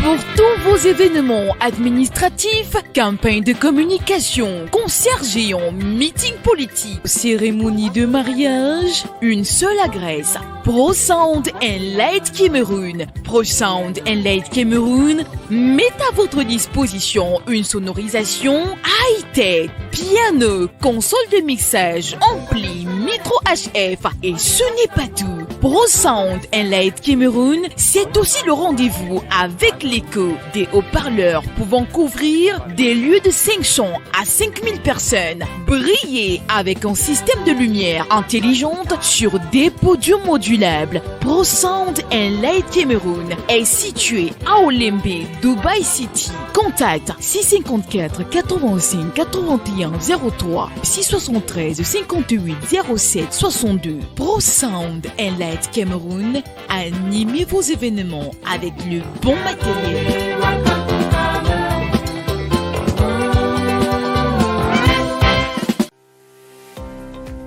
Aigle, Personal and Payroll Management Application Software. Aigle, the achievement of a vision. Synchronizing careers and payroll. Automation of increments. Instant notification by SMS.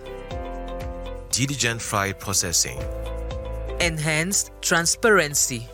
Supervision of presence at duty post. Efficient service delivery. Fully bilingual. Aigle is also an innovative user-friendly web portal accessible at portal.aigle.gov.cm. Available 24 hours a day for all useful information. For inquiries, call 1522 toll-free. WhatsApp 622 001616. Email appli@aigle.gov.cm. Aigle, modernized public administration at the citizens' disposal. Les éditions Aminata Sofal ont le plaisir de vous annoncer la parution d'une œuvre littéraire exceptionnelle, étude intégrale d'un chef-d'œuvre romanesque d'Idrissa Sogor-Kodio. Cet ouvrage analyse, avec profondeur, Fils de prélat, le roman emblématique d'Armand Claude Abanda, écrivain camerounais de renom et titulaire de la chaire UNESCO d'Afrique centrale accestique. Ce récit, écrit en classe de terminale, traduit en italien, et enseigné au Gabon et au Congo-Brazzaville, incarne les idéaux de l'humanisme et du panafricanisme. Un livre de référence pour élèves et étudiants et un livre de chevet pour tous les amoureux des belles lettres. Cette étude s'inscrit dans la continuité d'une réflexion initiée lors du Festival international du livre et des arts assimilés du Bénin en octobre 2024. Idrissa Sogor-Kodio, écrivain et critique littéraire sénégalais, est reconnu pour sa plume panafricaniste et son engagement pour les lettres africaines. Lauréat de nombreux prix prestigieux, il nous offre ici une œuvre lumineuse, dédiée à tous les amoureux de la littérature. Découvrez cette analyse captivante et laissez-vous inspirer par la richesse de la littérature africaine. Disponible dès maintenant aux éditions Aminata Sofal.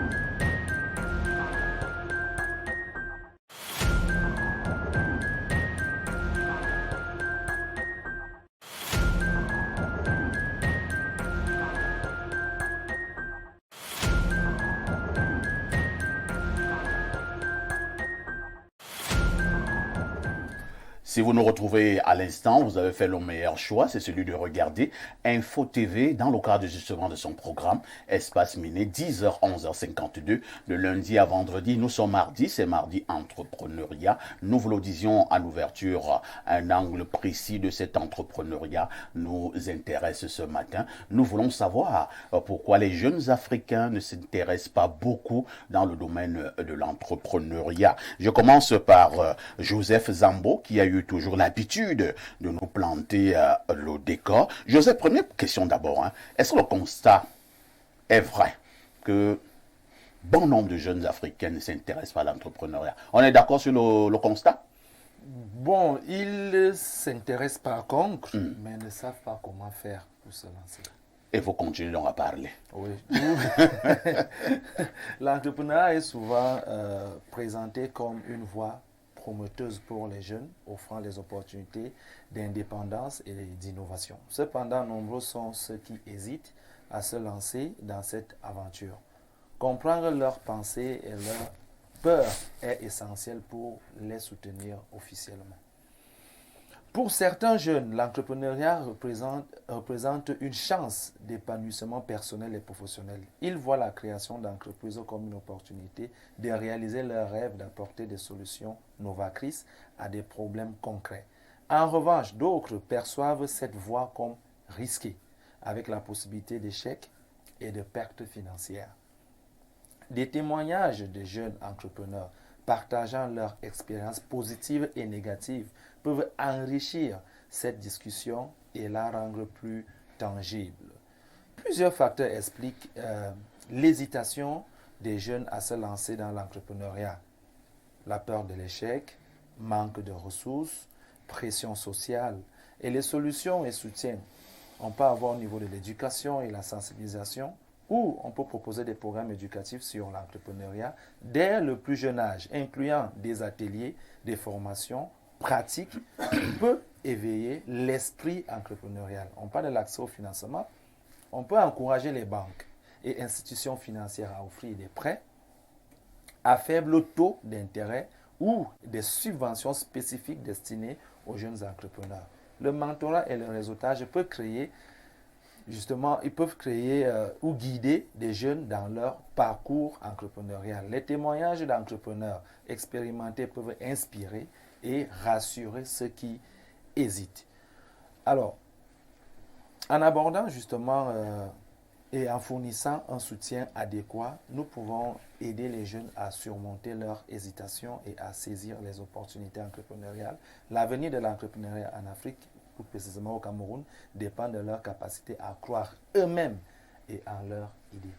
Merci Joseph Zambo. On va passer la parole à l'autre expert en entrepreneuriat, Maxime Julien. C'est vrai que Joseph Zambo a abordé plusieurs sujets, mais compte tenu du temps, on ne peut pas aborder tous ces sujets. On sera un peu plus pratique lorsque nous parlons de ces jeunes qui seraient réfractaires à l'entrepreneuriat. Selon vous, qu'est-ce qui peut expliquer un tel constat? Parfois ici, je pense que l'environnement dans lequel on grandit nous forme, ça nous forge, ça nous amène à développer soit un caractère de lion ou une image de lion, soit un caractère de poltron. La question qu'il faut se poser, c'est est-ce qu'on a préparé ces jeunes-là à être des véritables entrepreneurs? Parce qu'il y a une différence entre l'entrepreneuriat et le commerce. Ouais. Il y a beaucoup de personnes qui font le commerce. Ils achètent et ils vendent. Et c'est bon. Ils ont pris leur argent, ils ont mis dans leur poche. S'ils veulent acheter leur voiture, ils achètent leur voiture. S'ils veulent se lancer dans autre chose, ils se lancent dans autre chose. L'entrepreneuriat est beaucoup plus complexe que le simple fait d'acheter et de vendre. C'est vrai que dans le fait, dans le sens de la chose, le commerce ou la vente reste le cœur de l'entreprise. Parce qu'une entreprise qui ne vend pas assez finit par fermer. Mais ce ne se résume pas qu'à la capacité à vendre. Et même seulement à la capacité à vendre. Combien de jeunes parfois ici connaissez-vous qui savent vendre leur image? Ils ne sont pas nombreux. Combien de personnes ont la bonne image d'eux-mêmes, l'estime d'eux-mêmes? Et au moins encore, je vais dire, la soif de réaliser quelque chose de grand. L'une des choses que je déplore, malgré le contexte qui est rigide et qui est dur, c'est le fait que les jeunes ne veulent plus se permettre de rêver. Les gens ne veulent plus rêver, les gens n'ont pas soif de réaliser des choses, ils n'ont pas soif de devenir millionnaires, ils n'ont pas... Bien, parfois ici, quand quelqu'un a soif, que tu le veuilles ou pas, il se lève et il va chercher de l'eau. Quand quelqu'un a faim, que tu le veuilles ou pas, il va trouver quelque chose à manger. Même s'il n'était pas prêt à se rabaisser avant, quand la famine va le prendre, il va se lever et il va aller passer à l'action. Et aujourd'hui, malheureusement, on est face à une jeunesse qui n'a pas faim de devenir millionnaire, qui n'a pas soif de réaliser des choses extraordinaires, qui n'a pas soif qu'on soit aussi en train de les évoquer comme on évoque des personnes dans le monde entier en termes d'innovation, de réalisation ou d'exploit. On a besoin d'une jeunesse qui commence à avoir faim de succès, soif du succès. J'ai eu la grâce parfois ici de prendre un taxi en commun et j'ai eu très mal. Je suis monté devant, il y avait 2 jeunes derrière moi. Et l'un des jeunes dit à son camarade, tu vois le restaurant là, il est toujours plein à craquer. Il n'y a même pas un jour où le restaurant n'est pas plein. Même si tu passes à quelle heure, le restaurant là est plein. Et son camarade lui dit que tu penses que moi je peux entrer là-bas un jour? Je ne peux jamais entrer là-bas un jour. Gars, qu'ils vendent tout quoi? Avec mes 3000 francs, j'ai une bière, un maquereau brisé et 2 bâtons de mokolo. On fait d'abord la suivi. Il a dit, je ne vais jamais entrer. C'est-à-dire que dans sa tête, il n'estime pas qu'il peut arriver à un niveau financier qui lui permet de fréquenter aussi ce genre de lieu pour manger. Et ça, c'est déjà un sérieux problème. Donc honnêtement, on va parler de plusieurs causes qui ne permettent pas à la jeunesse de se lancer. Mais je voulais encourager la jeunesse à rêver, à penser grand, à avoir soif de réaliser quelque chose d'intéressant, même si c'est dur. Très bien. Merci, Maxime Julien. Yael Moutazeux, en causant avec plusieurs jeunes, ils m'ont donné plusieurs raisons qui font en sorte qu'ils ne puissent pas se lancer dans l'entrepreneuriat. La raison qui est revenue à plusieurs reprises, c'était le manque de financement. Le gars te dit, ben, je veux bien me lancer dans l'entrepreneuriat, mais je n'ai rien dans mes poches. Qu'est-ce que je dois faire? Est-ce que, d'une manière ou d'une autre, vous ne pensez pas également que ce manque de financement est un frein important pour ces jeunes à se lancer dans le domaine de l'entrepreneuriat? Alors, parfait, ici, la thématique, les jeunes Africains sont-ils réfractaires à l'entrepreneuriat? Je pense qu'il faut qu'on recadre d'abord le terme réfractaire là. Allez-y. Il faut qu'on le recadre. Alors, l'Afrique n'est déjà pas un milieu homogène. Et donc, c'est un cercle dynamique de jeunes. Et donc, la conception entrepreneuriale varie clairement d'un milieu à un autre. C'est-à-dire, la conception qu'on a de l'entrepreneuriat au Cameroun n'est pas la même que l'on a de l'entrepreneuriat au Rwanda. Ça, il faut déjà le dire. Et donc, la question réfractaire, ce n'est pas une conception simple, n'est-ce pas une conception qui varie selon le contexte ou la culture? Vous avez parlé de la recherche de financement qui est un frein à... Bon, à ce niveau, je pense que c'est un défi systémique. Donc, c'est un défi qui est posé par le système dans lequel les jeunes évoluent. Dans les défis systémiques, nous avons notamment justement les financements qui sont assez compliqués et difficiles d'accès. Nous avons les infrastructures qui ne permettent pas la réalisation des projets. Je suis originaire du sud et de l'est Cameroun, de Yokadouma, au fin fond, pour la précision. Moi, je fabrique des infusions et tisanes faites à base de plantes naturelles. Et donc, pour fabriquer mes tisanes, je les prends à Yokadouma, dans les fins fonds. Je prends les plantes là-bas. Pour partir de Yokadouma, les transformer, les ramener ici à Yaoundé, c'est un parcours de combattant. Ça seulement, si l'entrepreneur en question n'a pas la niaque, n'a pas le moral d'acier, n'a pas le courage, le moral suffisamment forgé, seulement ces infrastructures vont contribuer à la démoralisation même de l'entrepreneur.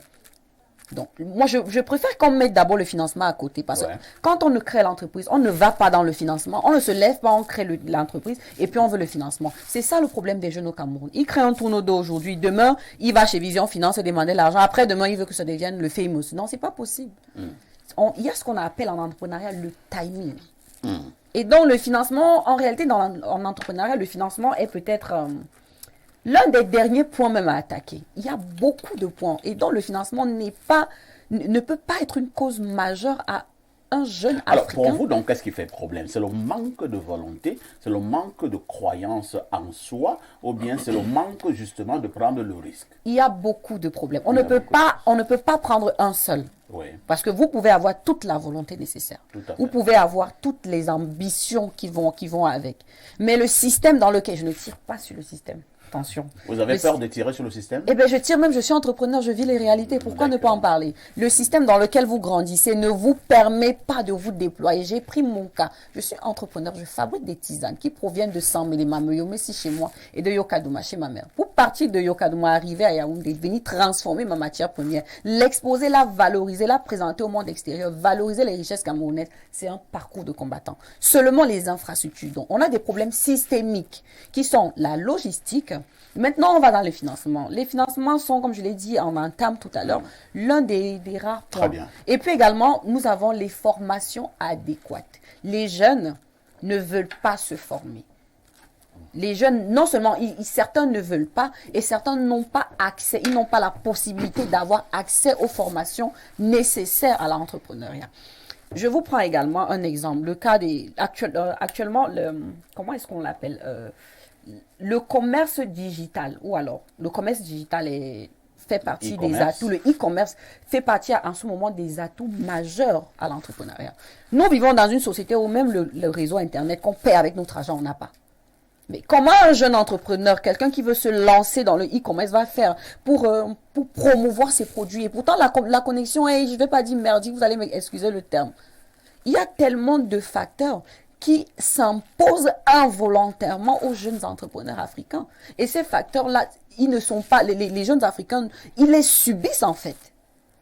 Je ne vais pas particulariser en parlant seulement du Cameroun, mais je parle de l'Afrique ou l'Afrique centrale de manière générale. Ce matin, nous parlons d'ailleurs des jeunes Africains. En effet, je parle de l'Afrique de façon générale. Même si le cas du Cameroun est particulier. Et donc, ces jeunes-là, il y a des facteurs extérieurs qui s'imposent à eux et dont ils n'ont pas le choix.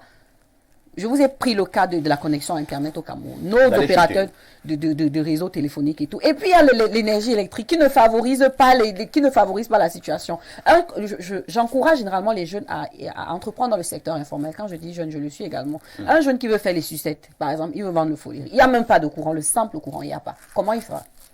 Faire ses sucettes de 200 mètres dans le frigo, prendre et revendre, il ne peut pas le faire. Expliquez-moi comment est-ce qu'il ne sera pas réfractaire à l'entrepreneuriat. Voilà. Merci Yael Moutaze. On dira, vous n'êtes pas belle et tais-toi. Parce qu'il y a des femmes comme ça, hein. Elles sont belles. Mais à part la beauté, là, il n'y a plus rien. Alors, Pierre Blériot-Onyamek, les jeunes Africains sont-ils réfractaires à l'entrepreneuriat? Si nous sommes d'accord sur ce plateau que beaucoup le sont, nous allons nous poser une autre question. Comment faire pour amener les jeunes Africains à ne plus l'être? Alors, un gardien de but camerounais jouant dans un club occidental, des jeunes Français lui jetaient des pots de bananes. À la mi-temps, le journaliste lui demande ce qu'il pense des jeunes Français.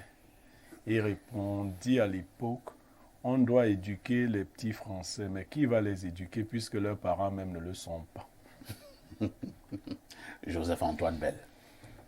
Vous parlez d'entrepreneuriat, est-ce que les parents sont des entrepreneurs?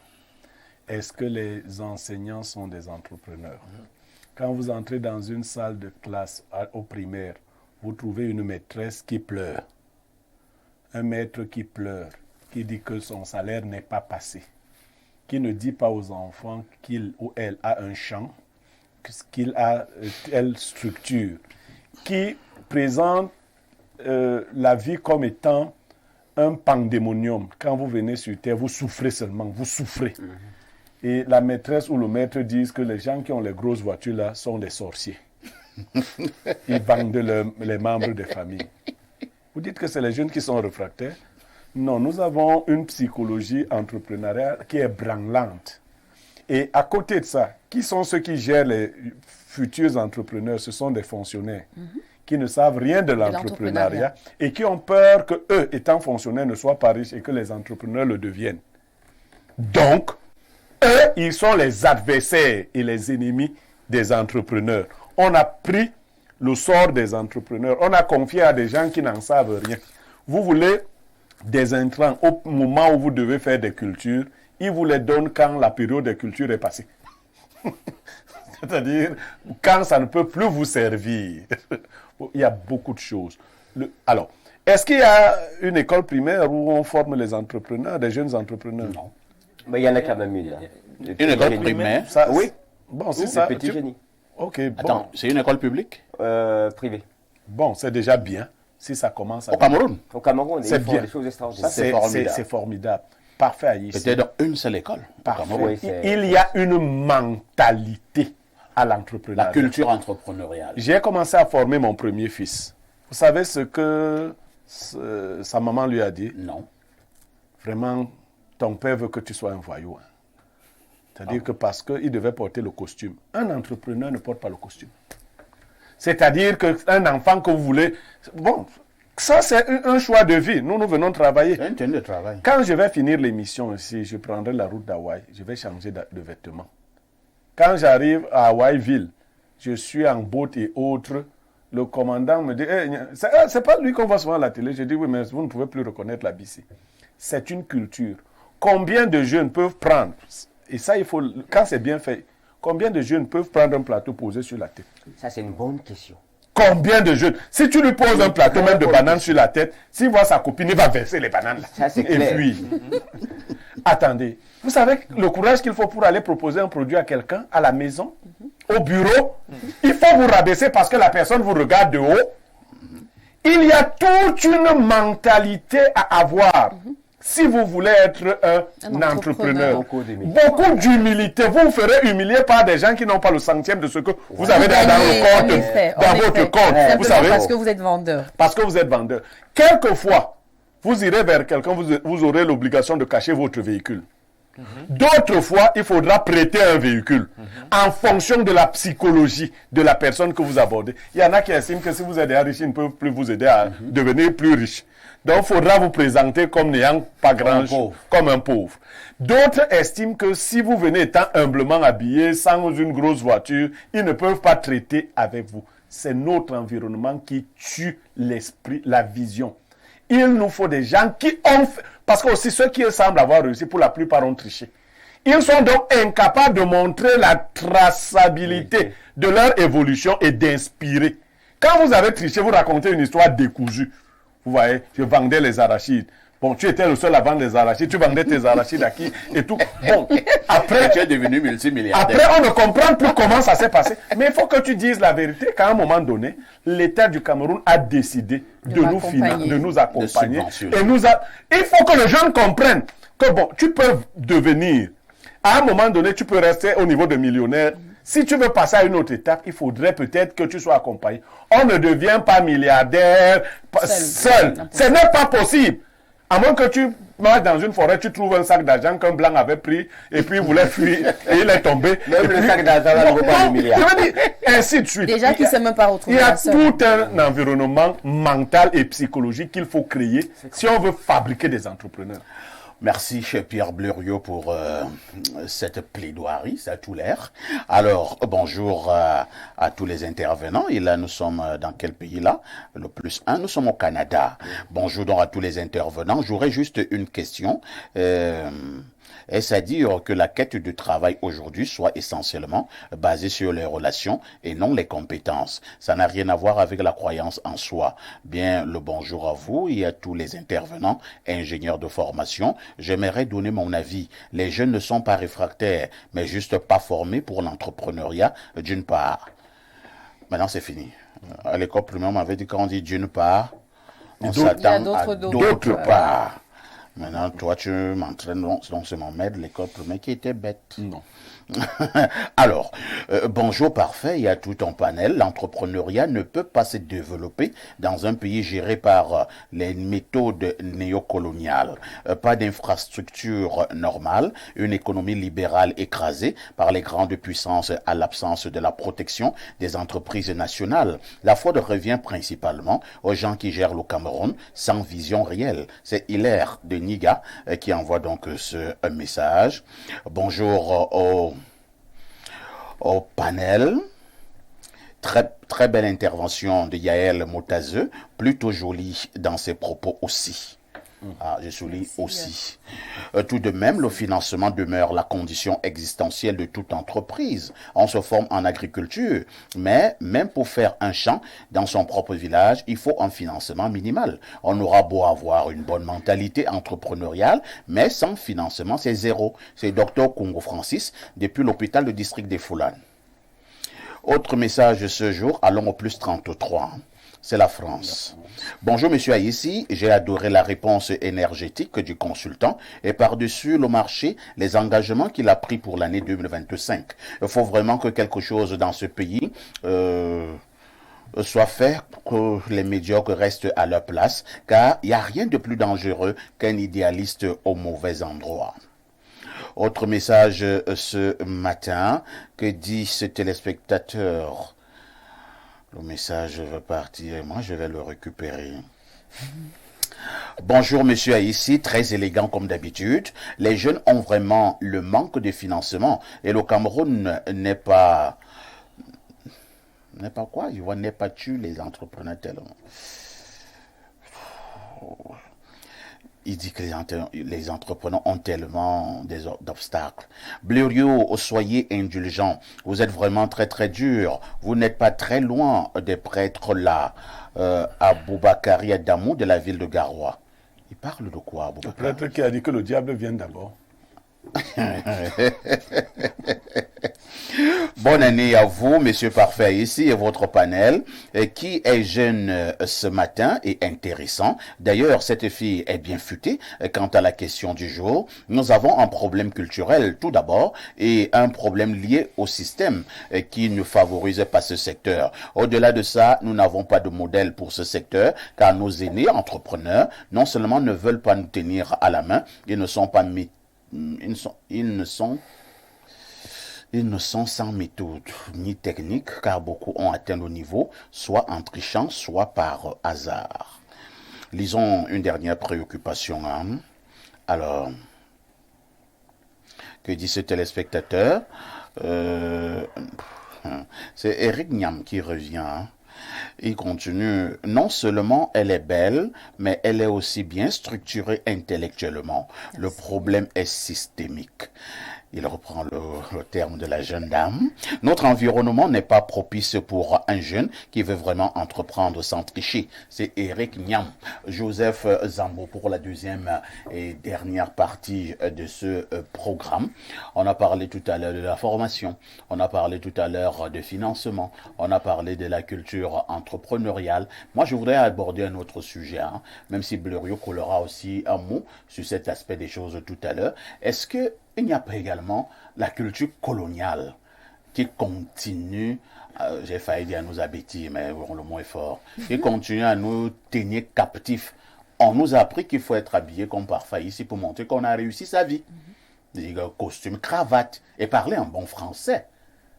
Est-ce que cette culture coloniale n'est pas également pour beaucoup dans le domaine qui voudrait que les jeunes ne se lancent pas dans l'entrepreneuriat? Je crois même que c'est ce que Yael disait tout à l'heure lorsqu'elle parlait du système. Le système est préétabli pour que nous n'émergions pas en entrepreneuriat. Tout est fait comme ça. Maintenant, le seul problème, c'est qu'on nous a enlevé de notre intégrité entrepreneuriale, nos façons, nos us et coutumes. L'Afrique avait sa manière de faire l'entrepreneuriat. On nous a enlevé ça et on nous a ramené le français et puis les costumes. Il faut déjà noter que les Camerounais s'expriment très bien en français, parfois plus que les Français. Ça, c'est clair. Et on sait très bien s'habiller plus que les Français qui nous ont ramené le costume et tout. on a excellé dans la copie, mais on a perdu ce que nous-mêmes nous étions. Et c'est ça qui délocalise donc les racines sur lesquelles on devrait se baser pour réellement faire monter notre esprit de travail. José Zambo, vous voulez faire comprendre qu'on nous a appris que celui qui a réussi sa vie en Afrique a un joli costume, belle cravate et il a assis derrière un bureau climatisé.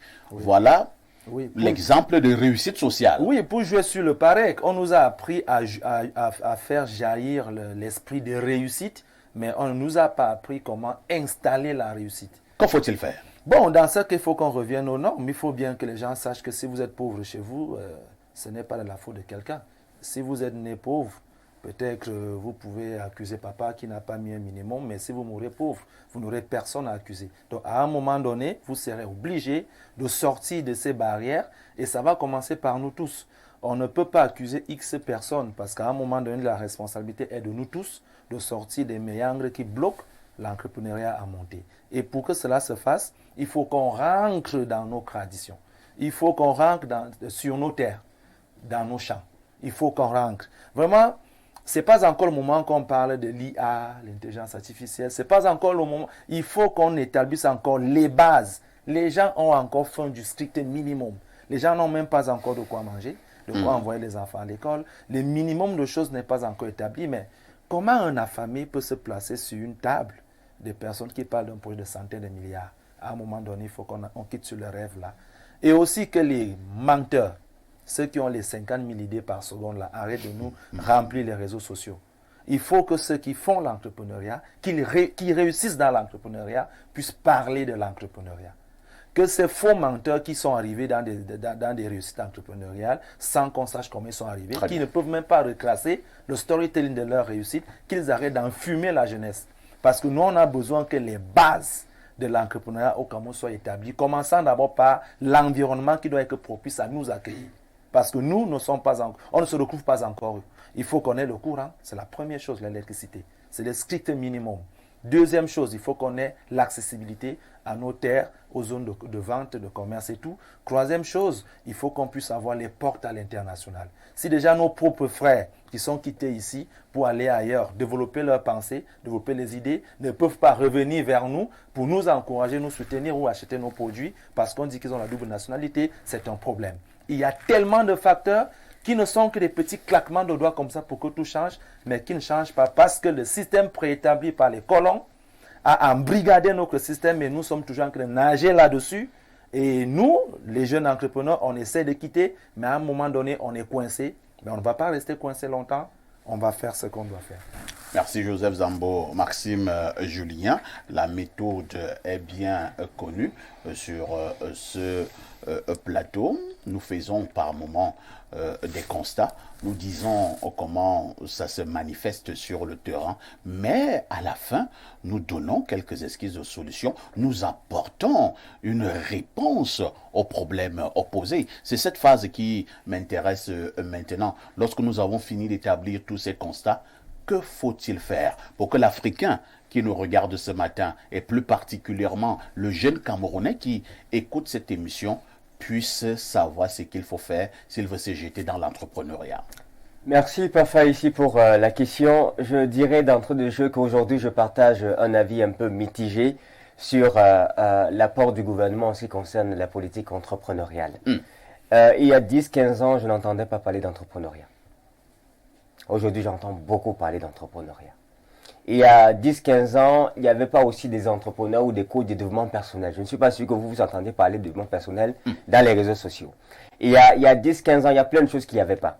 Il y a 10-15 ans, il n'y avait pas de centre de formalité de création des entreprises qui le fait pour vous. L'État essaye de faire des choses.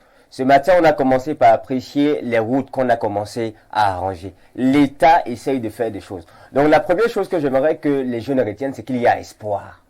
C'est qu'ils peuvent ne pas être assez compétents pour gérer les situations ou les problématiques entrepreneuriales, mais ils essayent quand même de faire quelque chose. Donc d'entrée de jeu, je voudrais encourager les jeunes à avoir soif de devenir grands. C'est pas parce qu'on est né dans une famille pauvre qu'on ne peut pas devenir millionnaire, qu'on ne peut pas devenir milliardaire. C'est pas parce que le système il est compliqué qu'on ne peut pas arriver. Il y a quelqu'un qui a dit les temps forts forment des hommes forts et les temps faibles forment des personnes faibles. Il est arrivé qu'en 2025 ou en cette génération, vous appartenez au temps fort et au temps dur. Donc on va pas fléchir comme mon collègue Zambo le disait, mais on va se battre. Commencez petit. Commencez petit. La première chose, c'est qu'il faut avoir l'humilité. On parlait tout à l'heure de l'humilité de se rabaisser. Tout à fait. Lorsque j'ai lancé les argiles cosmétiques pour les soins du visage, il m'a plu de descendre avec quelques-uns de mes commerciaux sur le terrain. Et je suis entré dans un salon de coiffure, j'ai 2 diplômes d'ingénieur, je suis chef de département en termes de recherche d'innovation, je suis plein de petites choses, j'ai au moins 12 casquettes, pas ça ici. J'entre dans un salon de coiffure, un centre de beauté, et puis il y a un monsieur qui est un peu comme une femme. Je me tiens à la porte, je dis, je peux entrer, il me dit rien. Et puis quand j'entre 2 minutes plus tard, qui vous a demandé d'entrer? Vous sortez. Je regarde le monsieur qui me parle. Je regarde, il y a une chose qui a défilé dans mon cerveau. Comme un pouvoir financier, je ne suis pas sûr que tu parles là où je parle. Intellectuellement, tu ne parles pas là où je parle. Mais parfois ici, j'ai eu un coup de poignard dans le cœur. Je me suis excusé. Je suis ressorti et je me suis tenu encore à la porte. J'ai encore frappé. Il a dit entrez. Quand je suis entré, il me demande oui, c'est pourquoi. Je leur dis excusez-moi de vous déranger. Moi, je suis là pour vous présenter mes produits. Et ce jour-là, ils ont acheté une 12aine de mes produits quand j'ai fini de les présenter. C'est pour dire en réalité que dans cet univers d'entrepreneuriat-là, l'humilité sera une force. Il faut avoir la capacité de se rabaisser, même quand on est grand et qu'on connaît beaucoup. Donc, ayez la soif. C'est la soif qui va vous amener à vous former. On dit qu'il n'y a pas de formation. Il y a les formations dans les réseaux sociaux. Il y a les mots qui sont disponibles. Qu'est-ce que vous regardez sur YouTube? Les influenceuses qui n'ont pas montré, qui ne peuvent pas vous montrer le chemin de A à Z. Arrêtez de la regarder.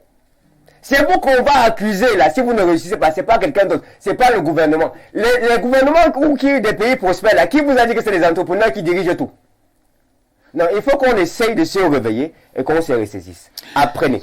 Très bien, il faut qu'on essaye de se réveiller, qu'on se ressaisisse. Apprenez. Yael Motazé, lorsque Maxime Julien parlait tout à l'heure, j'ai souri. L'humiliation au niveau de ce salon de beauté, cet institut de beauté et tout et tout. Par un oubi. Merci. Parce qu'être d'abord humilié, c'est une chose. Mais être humilié par un oubi, ça en est une autre. Ça en est une autre. Que faut-il faire? Toi qui parles à tes frères ce matin, à tes sœurs qui sont jeunes comme toi, tu as eu le courage de te lancer. Certainement, tu as déjà une petite expérience. Y a-t-il quelques clés? Alors, je vais proposer des solutions théoriques et pratiques. La première solution théorique est le changement de mentalité. Il faut que l'on parvienne à faire changer les mentalités des jeunes. Et ce n'est que nous, les entrepreneurs. Je ne suis pas experte, je suis entrepreneur, donc je pratique ce dont je parle. Il faut que l'on change les mentalités en démystifiant la stigmatisation entrepreneuriale, la stigmatisation de l'échec entrepreneurial. Je vais utiliser des termes un peu plus simples. J'essaie de dire par là que l'échec entrepreneurial n'est pas une fin en soi. Et donc, n'ayez pas peur d'échouer. C'est la première chose. Changer la mentalité sur l'échec. Parce que l'entrepreneur doit avoir un mental d'acier, un caractère bien trempé. Ça, c'est la première chose. Nelson Mandela disait qu'il n'avait jamais échoué.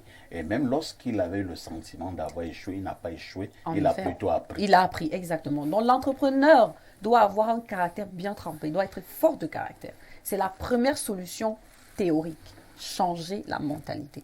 Maintenant, dans la solution pratique, je vais parler de l'accès aux formations niveau basique, c'est-à-dire je suggère, ce n'est pas une obligation, à l'État camerounais d'insérer dans les programmes de formation scolaire des enseignements pratiques à l'entrepreneuriat. Que l'État camerounais essaye d'emmener nos jeunes, nos cadets, nos enfants à commencer à s'intéresser à l'entrepreneuriat. Parfait, à l'époque, nous avions le travail manuel. Je ne sais même pas si ça existe encore. Nous avions le travail manuel. Quoi qu'on passait le temps à défricher les cours. Mais au moins, c'était important parce qu'on apprenait aux enfants, on nous apprenait. C'est de là que j'ai appris. Dans certains établissements, mais il y avait des champs. Exactement, où vous devriez apprendre à s'aimer du maïs. C'est par là que j'ai appris que pour cultiver du maïs, il faut d'abord défricher. Il faut brûler. En fait, que cela se fait. Il y a des étapes. Il y a des étapes à franchir. Et donc, la première solution pratique est l'insertion des cours entrepreneuriales dans les systèmes éducatifs. Très bien. La première solution. Et puis, l'une des dernières, oui. Comme les jeunes aiment l'argent, c'est de faciliter non seulement l'accès au financement. Les formations d'abord. Parce que si vous n'êtes pas formé, même si on vous donne 1 milliard, vous allez les dissiper, vous n'allez rien faire avec. Vous allez danser le mendiant. Exactement, vous allez danser le mendiant avec. Et donc, de faciliter l'accès aux formations. Moi, j'offre des formations gratuites, d'ailleurs. Et le 25 janvier 2025, j'offre une conférence dédicace de mon œuvre, La femme du patron, à l'ISAM. L'entrée est libre et gratuite. Venez participer aux formations en entrepreneuriat. C'est gratuit. L'accès aux formations et également que l'État camerounais facilite l'accès au financement. Merci, Yael, pour ce regard. On termine avec Pierre Blériot. Pierre Blériot, l'aspect colonial et maintenant l'aspect formation. Est-ce qu'il n'est pas temps que le gouvernement camerounais essaie de revoir au niveau des programmes scolaires et même universitaires, imposer des formations, bien des unités de valeur, des cours dans le sens de l'entrepreneuriat? Parfait, j'entre un jour dans une salle de classe de terminale A. Je trouve qu'un collègue qui m'avait précédé avait écrit un titre d'ouvrage et le nom d'un auteur. René Dumont, L'Afrique noire est mal partie. Et je demande aux élèves ce qu'il leur en a dit et je me rends compte qu'il leur a dit tout le contraire de ce qu'il y a dans l'ouvrage. Preuve que le collègue n'a jamais lu l'ouvrage et je vous assure, beaucoup d'intellectuels africains n'ont jamais lu cet ouvrage. Ils ont toujours prôné le contraire de ce qui y était.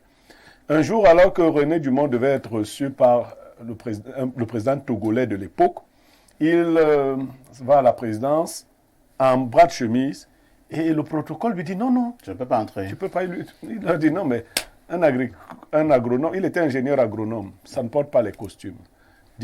Finalement, il a été reçu. Tous les programmes que René Dumont faisait pour l'Afrique, les Français qui savaient que c'était bien pour nous, ont fait en sorte qu'on ostracise les ouvrages de René Dumont. Tu lisais seulement. Comme un philosophe avait fait, on lui demande s'il a lu Menrad Hibga. Il dit qu'il suppose que quand il voit sorcellerie chimère dangereuse, c'est qu'on parle de la sorcellerie dans l'ouvrage. Et un autre intellectuel lui disait, prof, c'est ça qu'on appelle la sorcellerie, ce que vous venez de faire. On n'a pas lu ce type. Ce type nous disait que la mauvaise voie, c'est celle que nous prenions. L'agriculture est une valeur, même si elle est mal, l'agriculture ou la valeur organisée au Cameroun.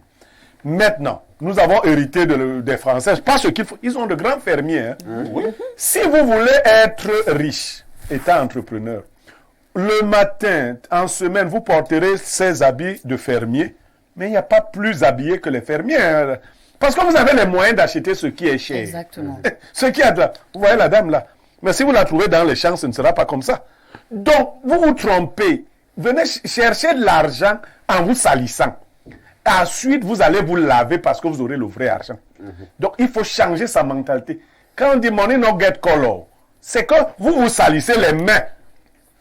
Au sens propre, hein, pas au sens figuré. N'allez pas vendre une moitié des enfants pour... non. Là, tu accouches 15... Non, c'est pas ça. Tu n'as pas besoin de ça.